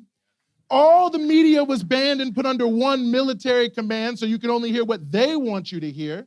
So they don't want those Ukrainians to speak. You know, they certainly don't want the trade unions to speak. You know, they banned the right to strike in Ukraine. At the same time, they took down the trade union laws to make it easier to exploit the workers and to sell the land to Europeans. I remember reading an article at the end of last year, and it was talking about this issue of the food crisis and whether or not Ukrainian farmers were going to be able to, you know, harvest their crops and so on and so forth. It was a Reuters article, and the guy that was quoted in the Reuters article was a Dutch farmer who had come in and bought this land in Ukraine because under the past couple regimes from Poroshenko on, they've been selling off the land. They got rid of the old hangover from the Soviet era of not having that corporate agribusiness. And, you know, you can see the impact of that because some other Ukrainians they don't want to hear speak certainly are the Kananovich brothers, political prisoners who are most well known for standing up against these neoliberal laws like selling the land to the highest bidder, whether it's in the Netherlands or New York or wherever they're coming from, destroying the trade unions, impoverishing the people of Ukraine, and they have been tried as spies for daring to speak up about what's going on in their own country. So they don't want to hear from those Ukrainians either. The only Ukrainians you're allowed to hear from, who are supposed to represent everyone else and get to determine what every country is allowed to do at any given time, whether you eat, whether you die, somehow it has to come from somebody affiliated with this war drive, and that's considered legitimate. So it's not about letting Ukrainians speak. It's not about self-determination. It's about promoting war. And it's about keeping dissenting voices from entering into the conversation. I mean, how many people even know there are Ukrainians against the war? Basically no one. Basically no one. So I think we have reached a really an unbelievable precipice here where we must act. And I think this is an extraordinarily important event. I think we'll all look back on it and think about how important it is. You know, you never really know exactly where you are in the stage of history. But I can say when you do something tough, I mean, many of us can remember we were standing up for Libya. Everyone said, you're crazy. And now everyone says, what a disaster. When we first stood up for Iraq, they said, well, you're paid by Saddam Hussein. And now they say, what a disaster. So it's always later that everybody comes along and says, yeah, you were right. But in the moments where it was tough to stand up, that is what kicked off the ability of other people who were understandably fearful of the onslaught on your reputation, your job, everything against you if you stand up against the war machine. And it takes other people to stand up and create the space for others to feel that they have strength, that they have power, that definitely they're not crazy, and ultimately that they are not alone.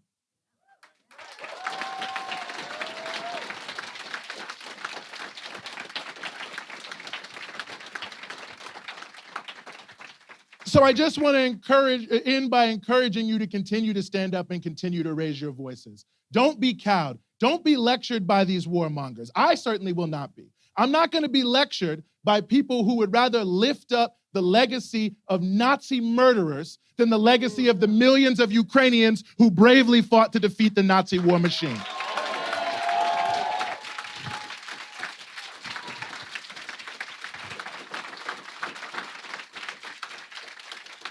And I am absolutely not going to be lectured by the people who beat African students so they could ride their Jim Crow trains all the way into exile in Western Europe.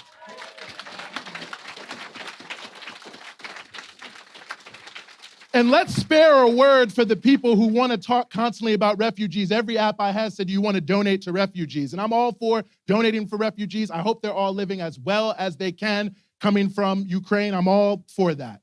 But what about the refugees dying by the thousands in the Mediterranean Sea?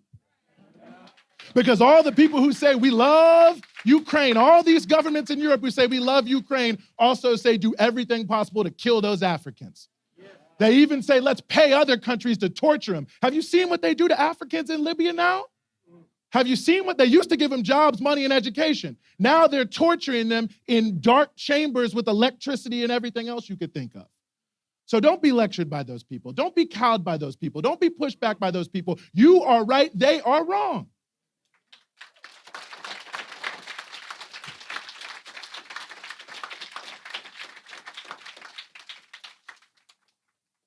Peace is our imperative. Peace is our challenge. There's a lot we're going to have to do to continue to push past this. You know, I don't know, this is maybe a shameless plug, but the work we do at Breakthrough News and other, media outlets,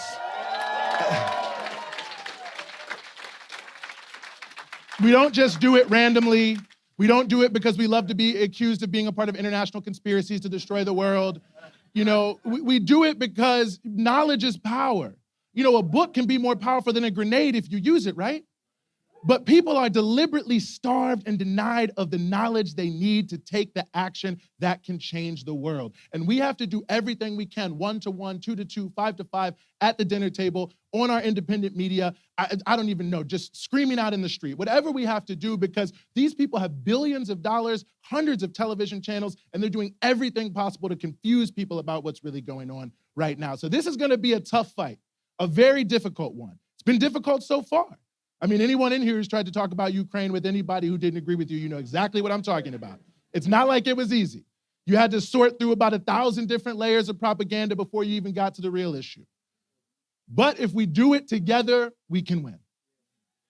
If we stand side by side, we can win. If we aren't afraid to go where other people say we shouldn't go and talk to people, we can win. But we have to remember that this is really and truly an existential crisis for humanity. And as Dr. Chomsky also put out, he said, I'm sorry if these words sound hyperbolic. That's the thing that they make you think you're crazy. They say, well, how could this be the case? It is the case. And it's only by people standing up and saying it as loud as we possibly can that we can turn it around. But people power has defeated every terrible institution, regime you could ever imagine. Ever imagine. I mean, you think about the odds that people have gone through. Imagine Harriet Tubman running through the swamps with dogs chasing behind her after being up for 24 hours straight, trying to take somebody and get them freedom to slavery. Now, most people said to her, why do you keep going back? Why would you do this? But she never stopped. And when the country caught up with her, she didn't say, okay, cool, I'm gonna go chill. No, she enlisted in the war effort and she led Union troops back into the South to defeat the slave owners in South Carolina.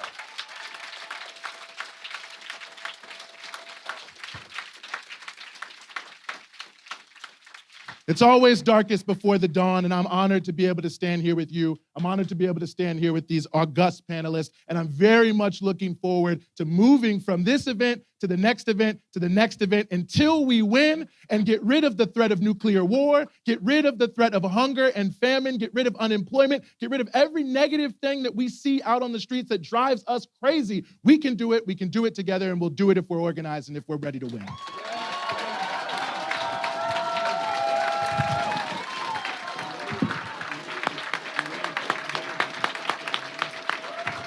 We are on the right side of history.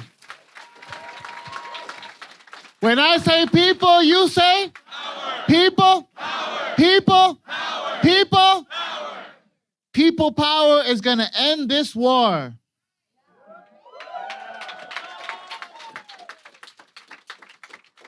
And because people power doesn't stop, this event is not over yet. We have one more speaker who's going to join us. But even when this event ends, people power won't stop. Because we are already planning to be on the streets on January 14th. We are going to lead a march of thousands from right here, the People's Forum. We're going to march to Times Square. And we're going to march across the United States. We're going to join marchers across the world saying no to this imperialist war. We will not sacrifice our brothers and sisters around the world. We are honored. We're excited. We're pumped because some speakers were not able to come because of technical questions. But we have Vijay Prashad here in person. And Usually, if you've heard Vijay Prashad in person or even seen him on screen, there's no way you leave now wanting to move and to act and to build. Vijay, the stage is yours. Thanks.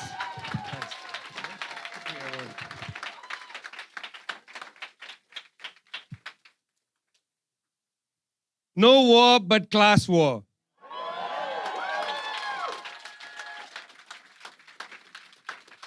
No war but class war. Only one kind of war is acceptable, class war. Isn't it great to be in the People's Forum? And to the entire staff of the People's Forum, and of course, Manolo, we have to thank them. I mean, this is a beachhead in an outrageously wretched, ruling class dominated world. You have to build from here, but you have to first secure this. So always keep in mind the importance of places like the People's Forum. If we didn't have this, we couldn't have this meeting. It's really important that we build institutions, we build infrastructure, we build the place where we stand and say we're not moving. Because it's from where you stand that you can walk. So just remember this place. It's not just a place where you come occasionally. It's the beachhead of our movement. So when you leave this place, make sure to find somebody who works at the People's Forum. And despite the fact that Biden has said that the pandemic is over, maybe give them a hug. Because it is tense to have events like this, particularly when very strange elements say that they're going to come and do violence or disrupt an event. It creates neurological tension for weeks. So make sure to recognize that they're carrying this for us.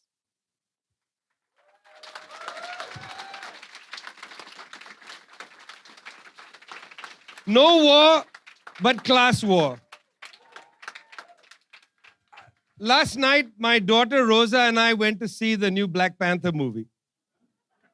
Now, it's an incredible movie. It's one of the best made films I've seen in a long time. 3 hours long. It could have gone on for 6 hours. I mean, it was incredible. And I was really enjoying it, especially the moment when out of the water emerges this great Mayan god who comes out onto the beach and he proposes a historical alliance between the people of Wakanda, the free African republic, most powerful country in the world, and this undersea Mayan kingdom, which has been able to resist the Colombian depredation of the Americas. They went undersea and developed a great civilization.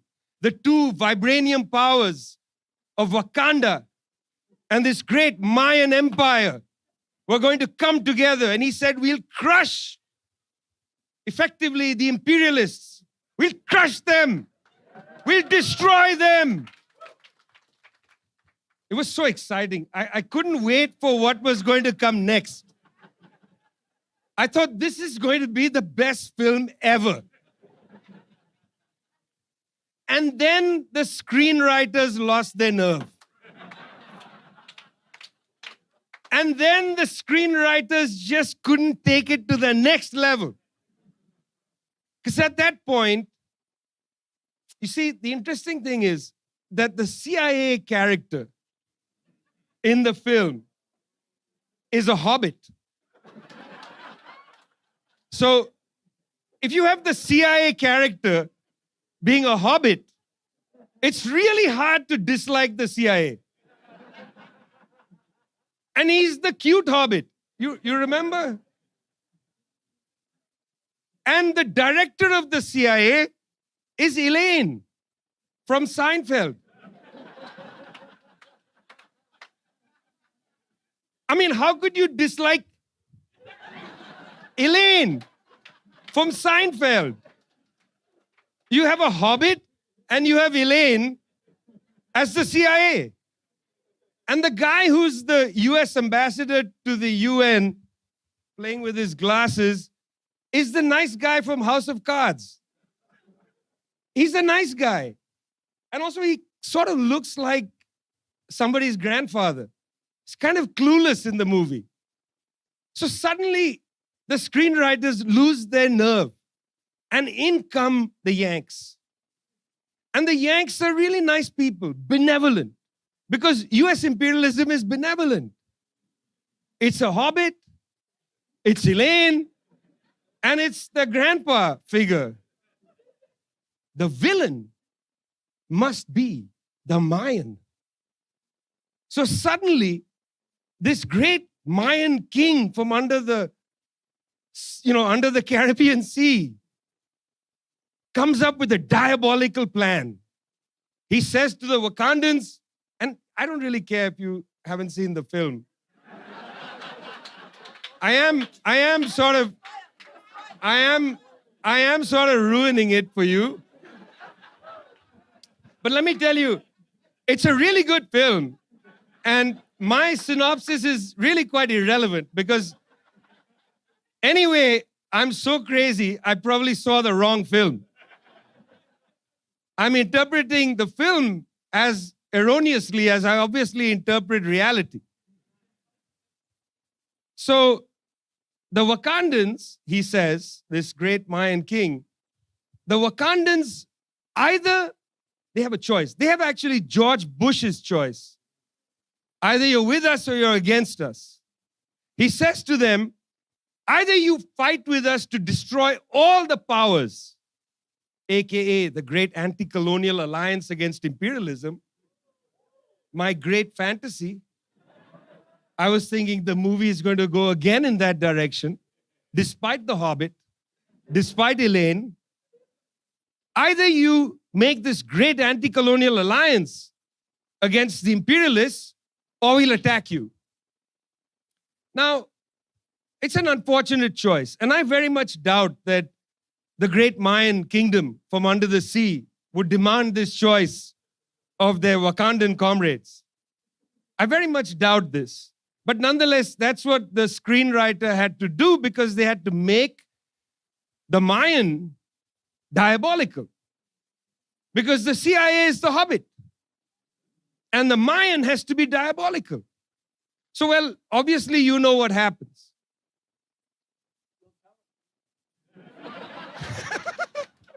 You see, the Wakandans, who had lost the Black Panther, as you know, from the first film, the Wakandans could very well at that point have said, well, let's negotiate. Let's have a diplomatic dialogue. Let's have a discussion, a sit down.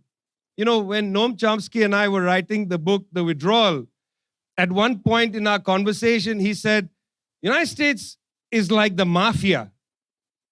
He said, it's like they're like the Godfather. And right through our conversation, he kept referring to the US government as the Godfather. If you don't like what the US government says and you don't agree to do what they say, they're going to whack you. The first time Noam said that to me, they're going to whack you, I had to start laughing because at the time Noam was, the full Noam with a lot of beard and a lot of hair, little Gandalf the wizard Noam. And when he said, they're going to whack you, I started laughing. But I thought about that a lot. And of course, neither Noam Chomsky nor I have really, maybe he has. He knows everything about everything. But okay, speaking for myself, my entire understanding of the mafia comes from the movies. As you can see, most of my references are from films.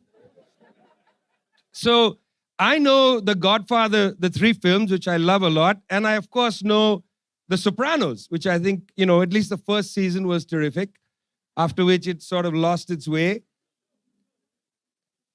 And even in the mafia films, I say to Noam, they negotiate. They have the sit down.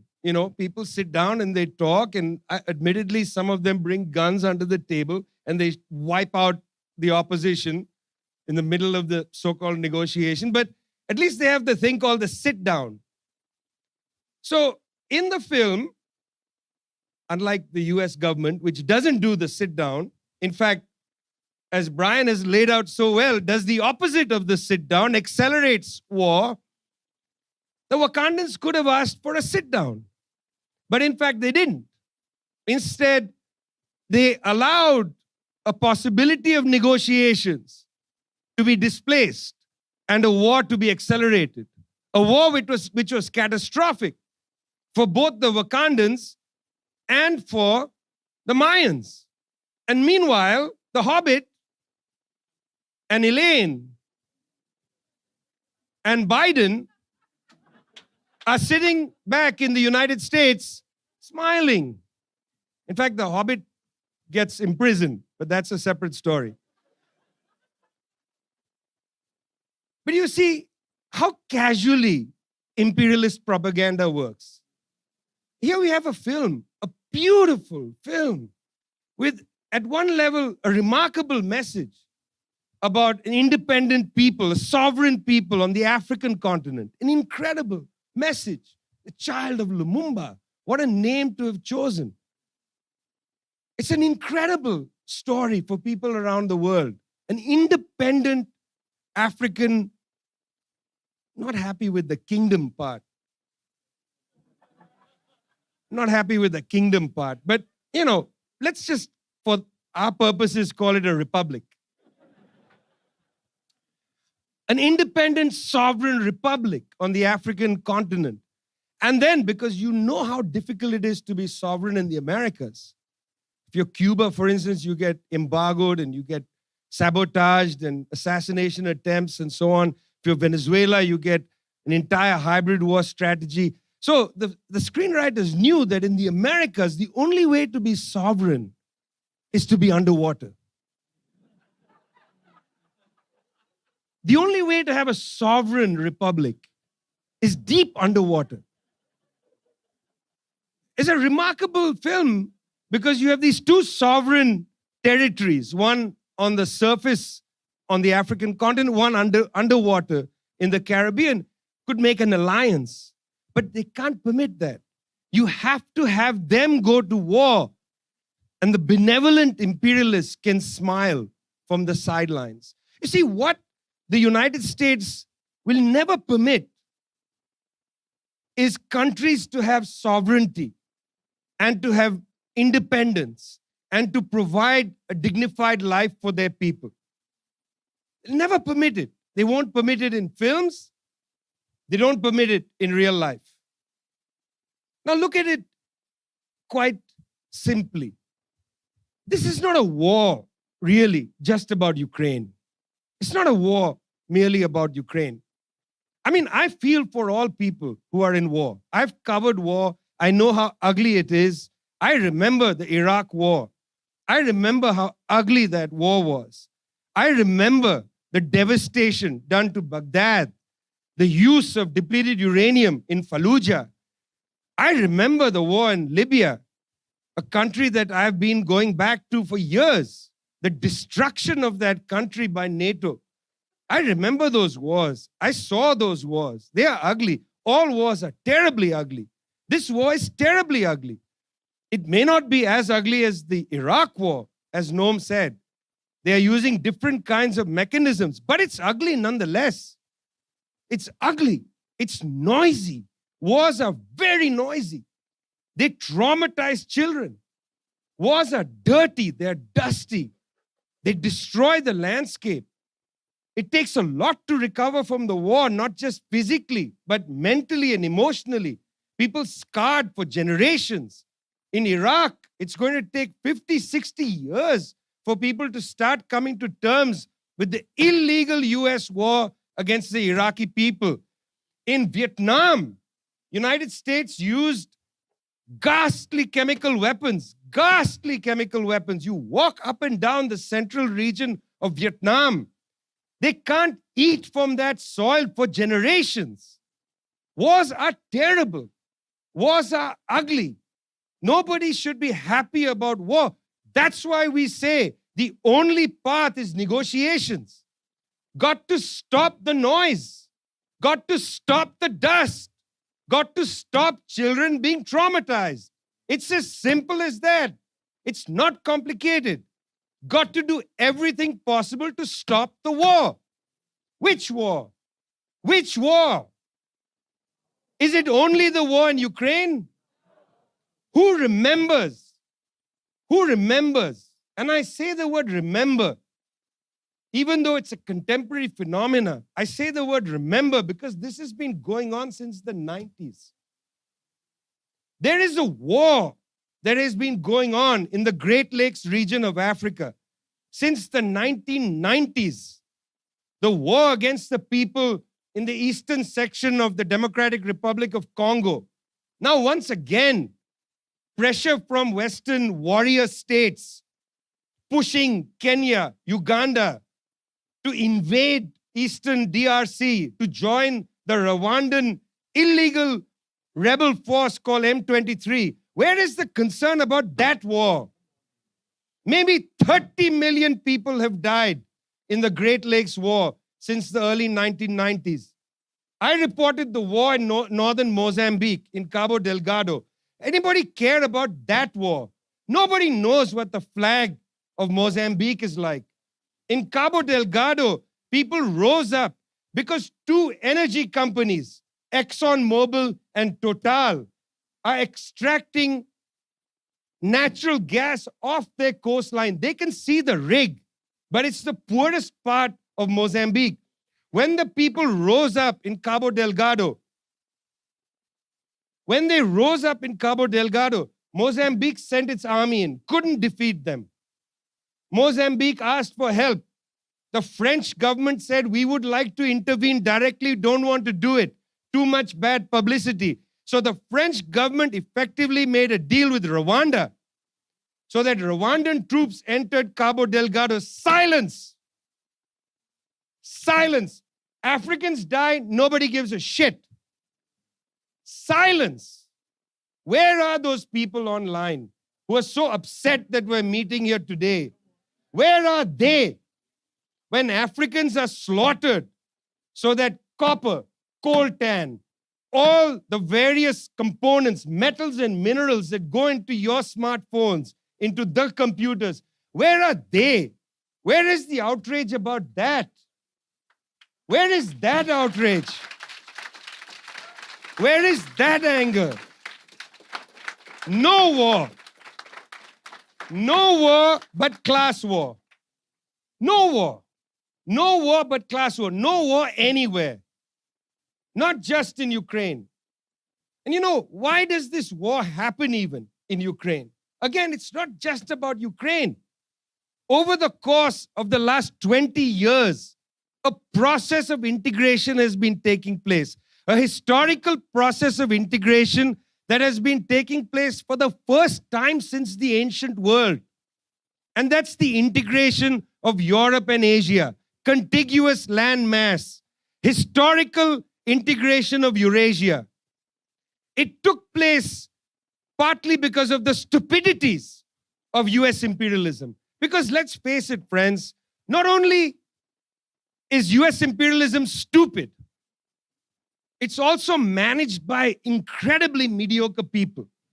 And one of them is Antony Blinken. One of them is Antony Blinken. Antony Blinken is an extremely mediocre person. They try to build him up as some kind of intellectual of diplomacy because he speaks French. What kind of intelligence does it take? What kind of intelligence does it take to prosecute wars? It's not an intelligent act. The United States prosecuted 3 wars. One against the people of Iraq, illegal. Second against the people of Libya, catastrophic. And third against the people of Iran, absolutely unnecessary.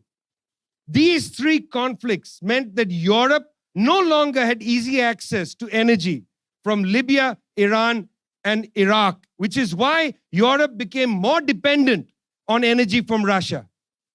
That was one part of the integration. Secondly, this bizarre political and economic system called capitalism. Bizarre. It allows a few people to take an enormous part of the social wealth and pocket it. And these people, the ones in Wall Street, the City of London, and so on, don't want to invest that money anywhere.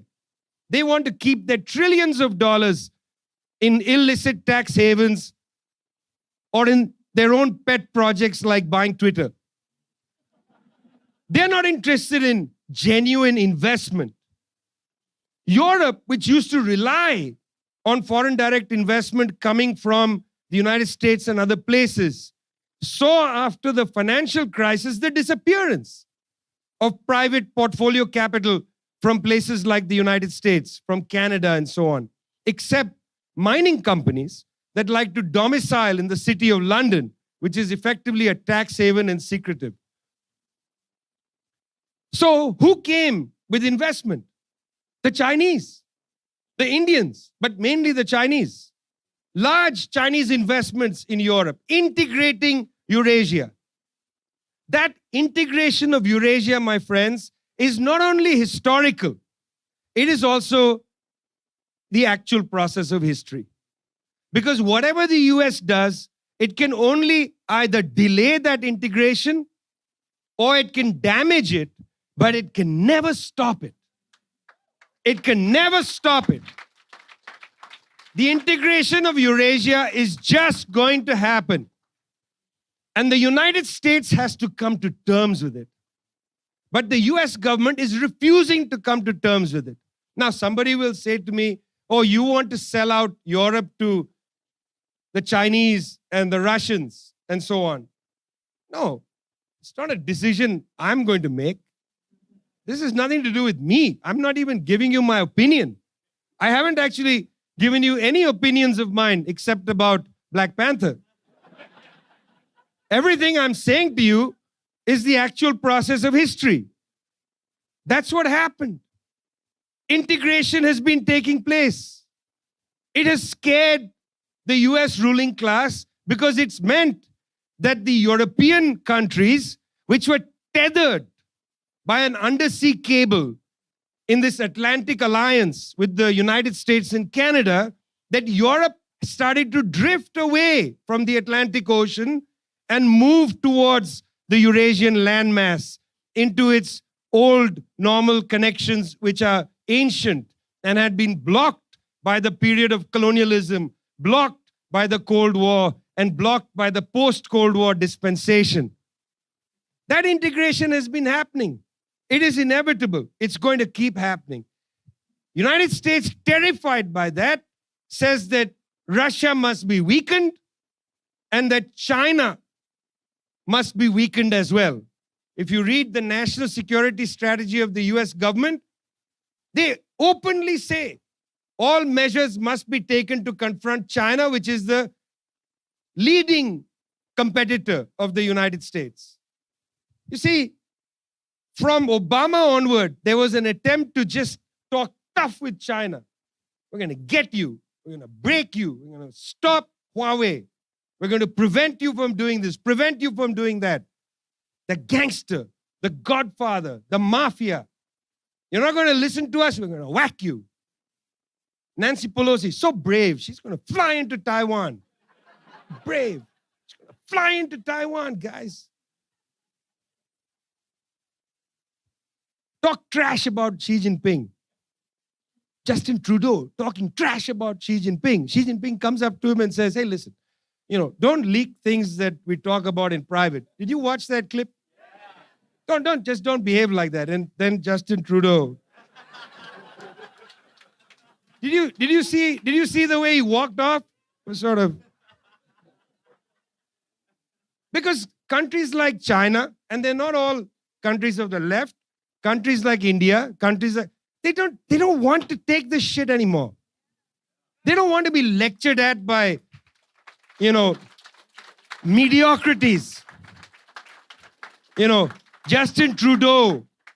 Who's Justin Trudeau? Blackface, remember?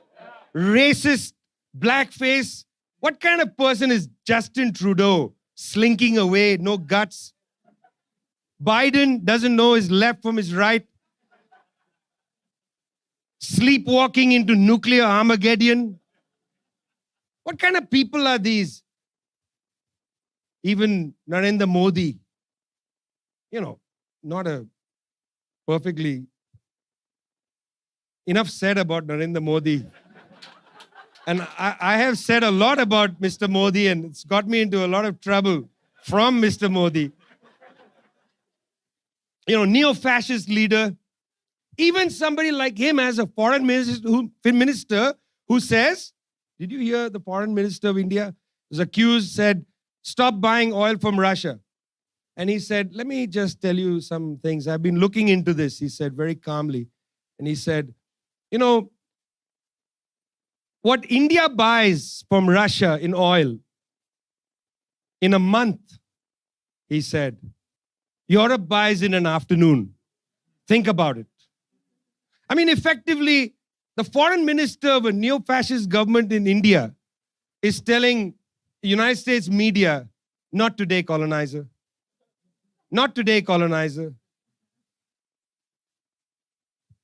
This historical integration is just going to happen. You can't stop it. One of the reasons you need to build a massive peace movement, not only in the United States, but in all the Western warrior states, including Canada. One of the reasons to build this massive peace movement is not that you come out in support of those people out there or these people out here.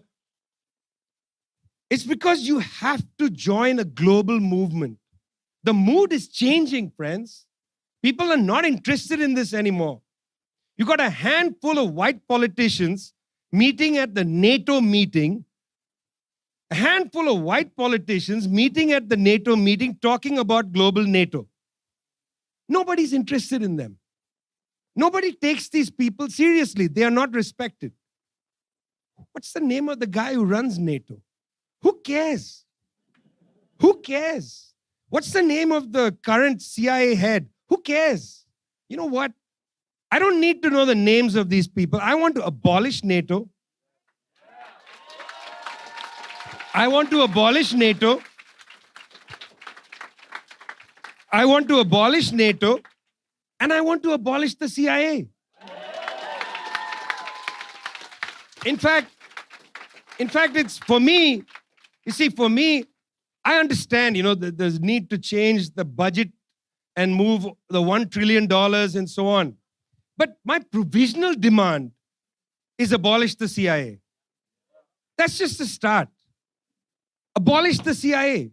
What has the CIA ever done that's been good? Overthrow the government in Guatemala, overthrow the government in Iran, overthrow the government in Chile, overthrow the government in Honduras, overthrow the government in Bolivia. What has the CIA ever done that's been good? What have they done that's been good? And I'm not sure that it's good for the ruling class. Unless the ruling class likes to see greater and greater instability, and unless the ruling class is actually looking forward to nuclear Armageddon. And they might be. You see, they're crazy enough. If the ruling class can be measured by the intelligence of Elon Musk, if the ruling class can be measured by the intelligence of Elon Musk, God forbid.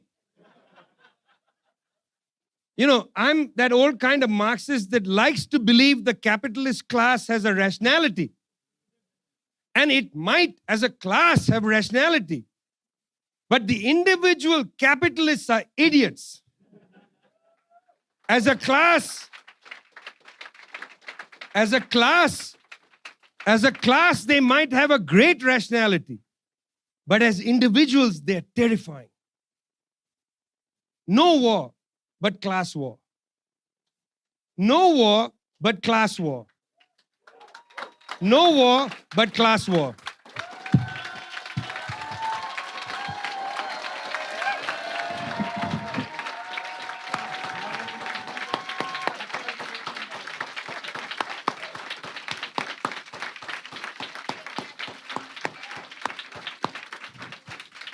People, people, Power.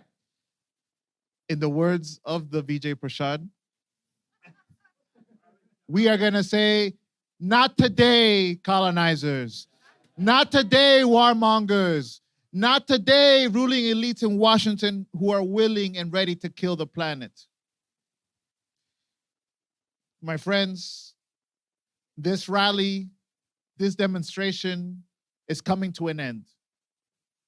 But our movement is being born today. Raise your hand if you're joining me in January. Keep your hand up if we're gonna march in March. Keep your hand up if you believe that we are on the right side of history. Every speaker today has reminded us that we are not the crazy ones, especially this time around. Not only are we not the crazy ones, but we're actually the majority. This is where the mass sentiment is. For those who are online and cannot see, but this room is standing room only. Hundreds of people came together today, in person, online, to say no to this proxy war, to say yes to peace. So we're excited for what's to come. Stay in tune, stay connected, stay together. Our movement is only starting. If you still, after everything that we've said today, felt that what you donated earlier wasn't enough, how much does a bus cost for mobilization?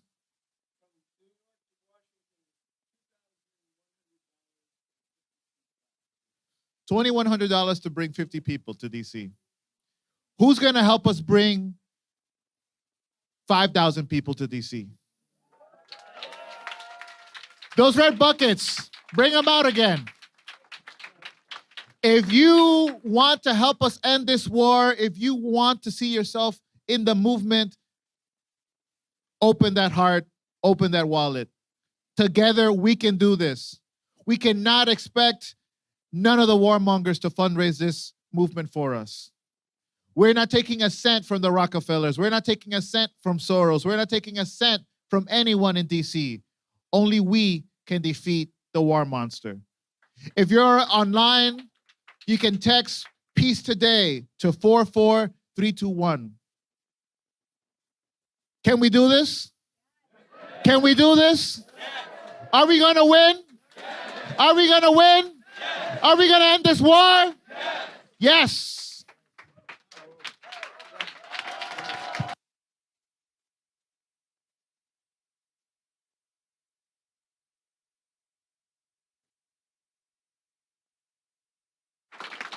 Thank you to all the speakers who've joined. Thank you to each and every one of you. Thanks to the volunteers from the Answer Coalition and from the People's Forum. You're all welcome to hang out here for the rest of the day.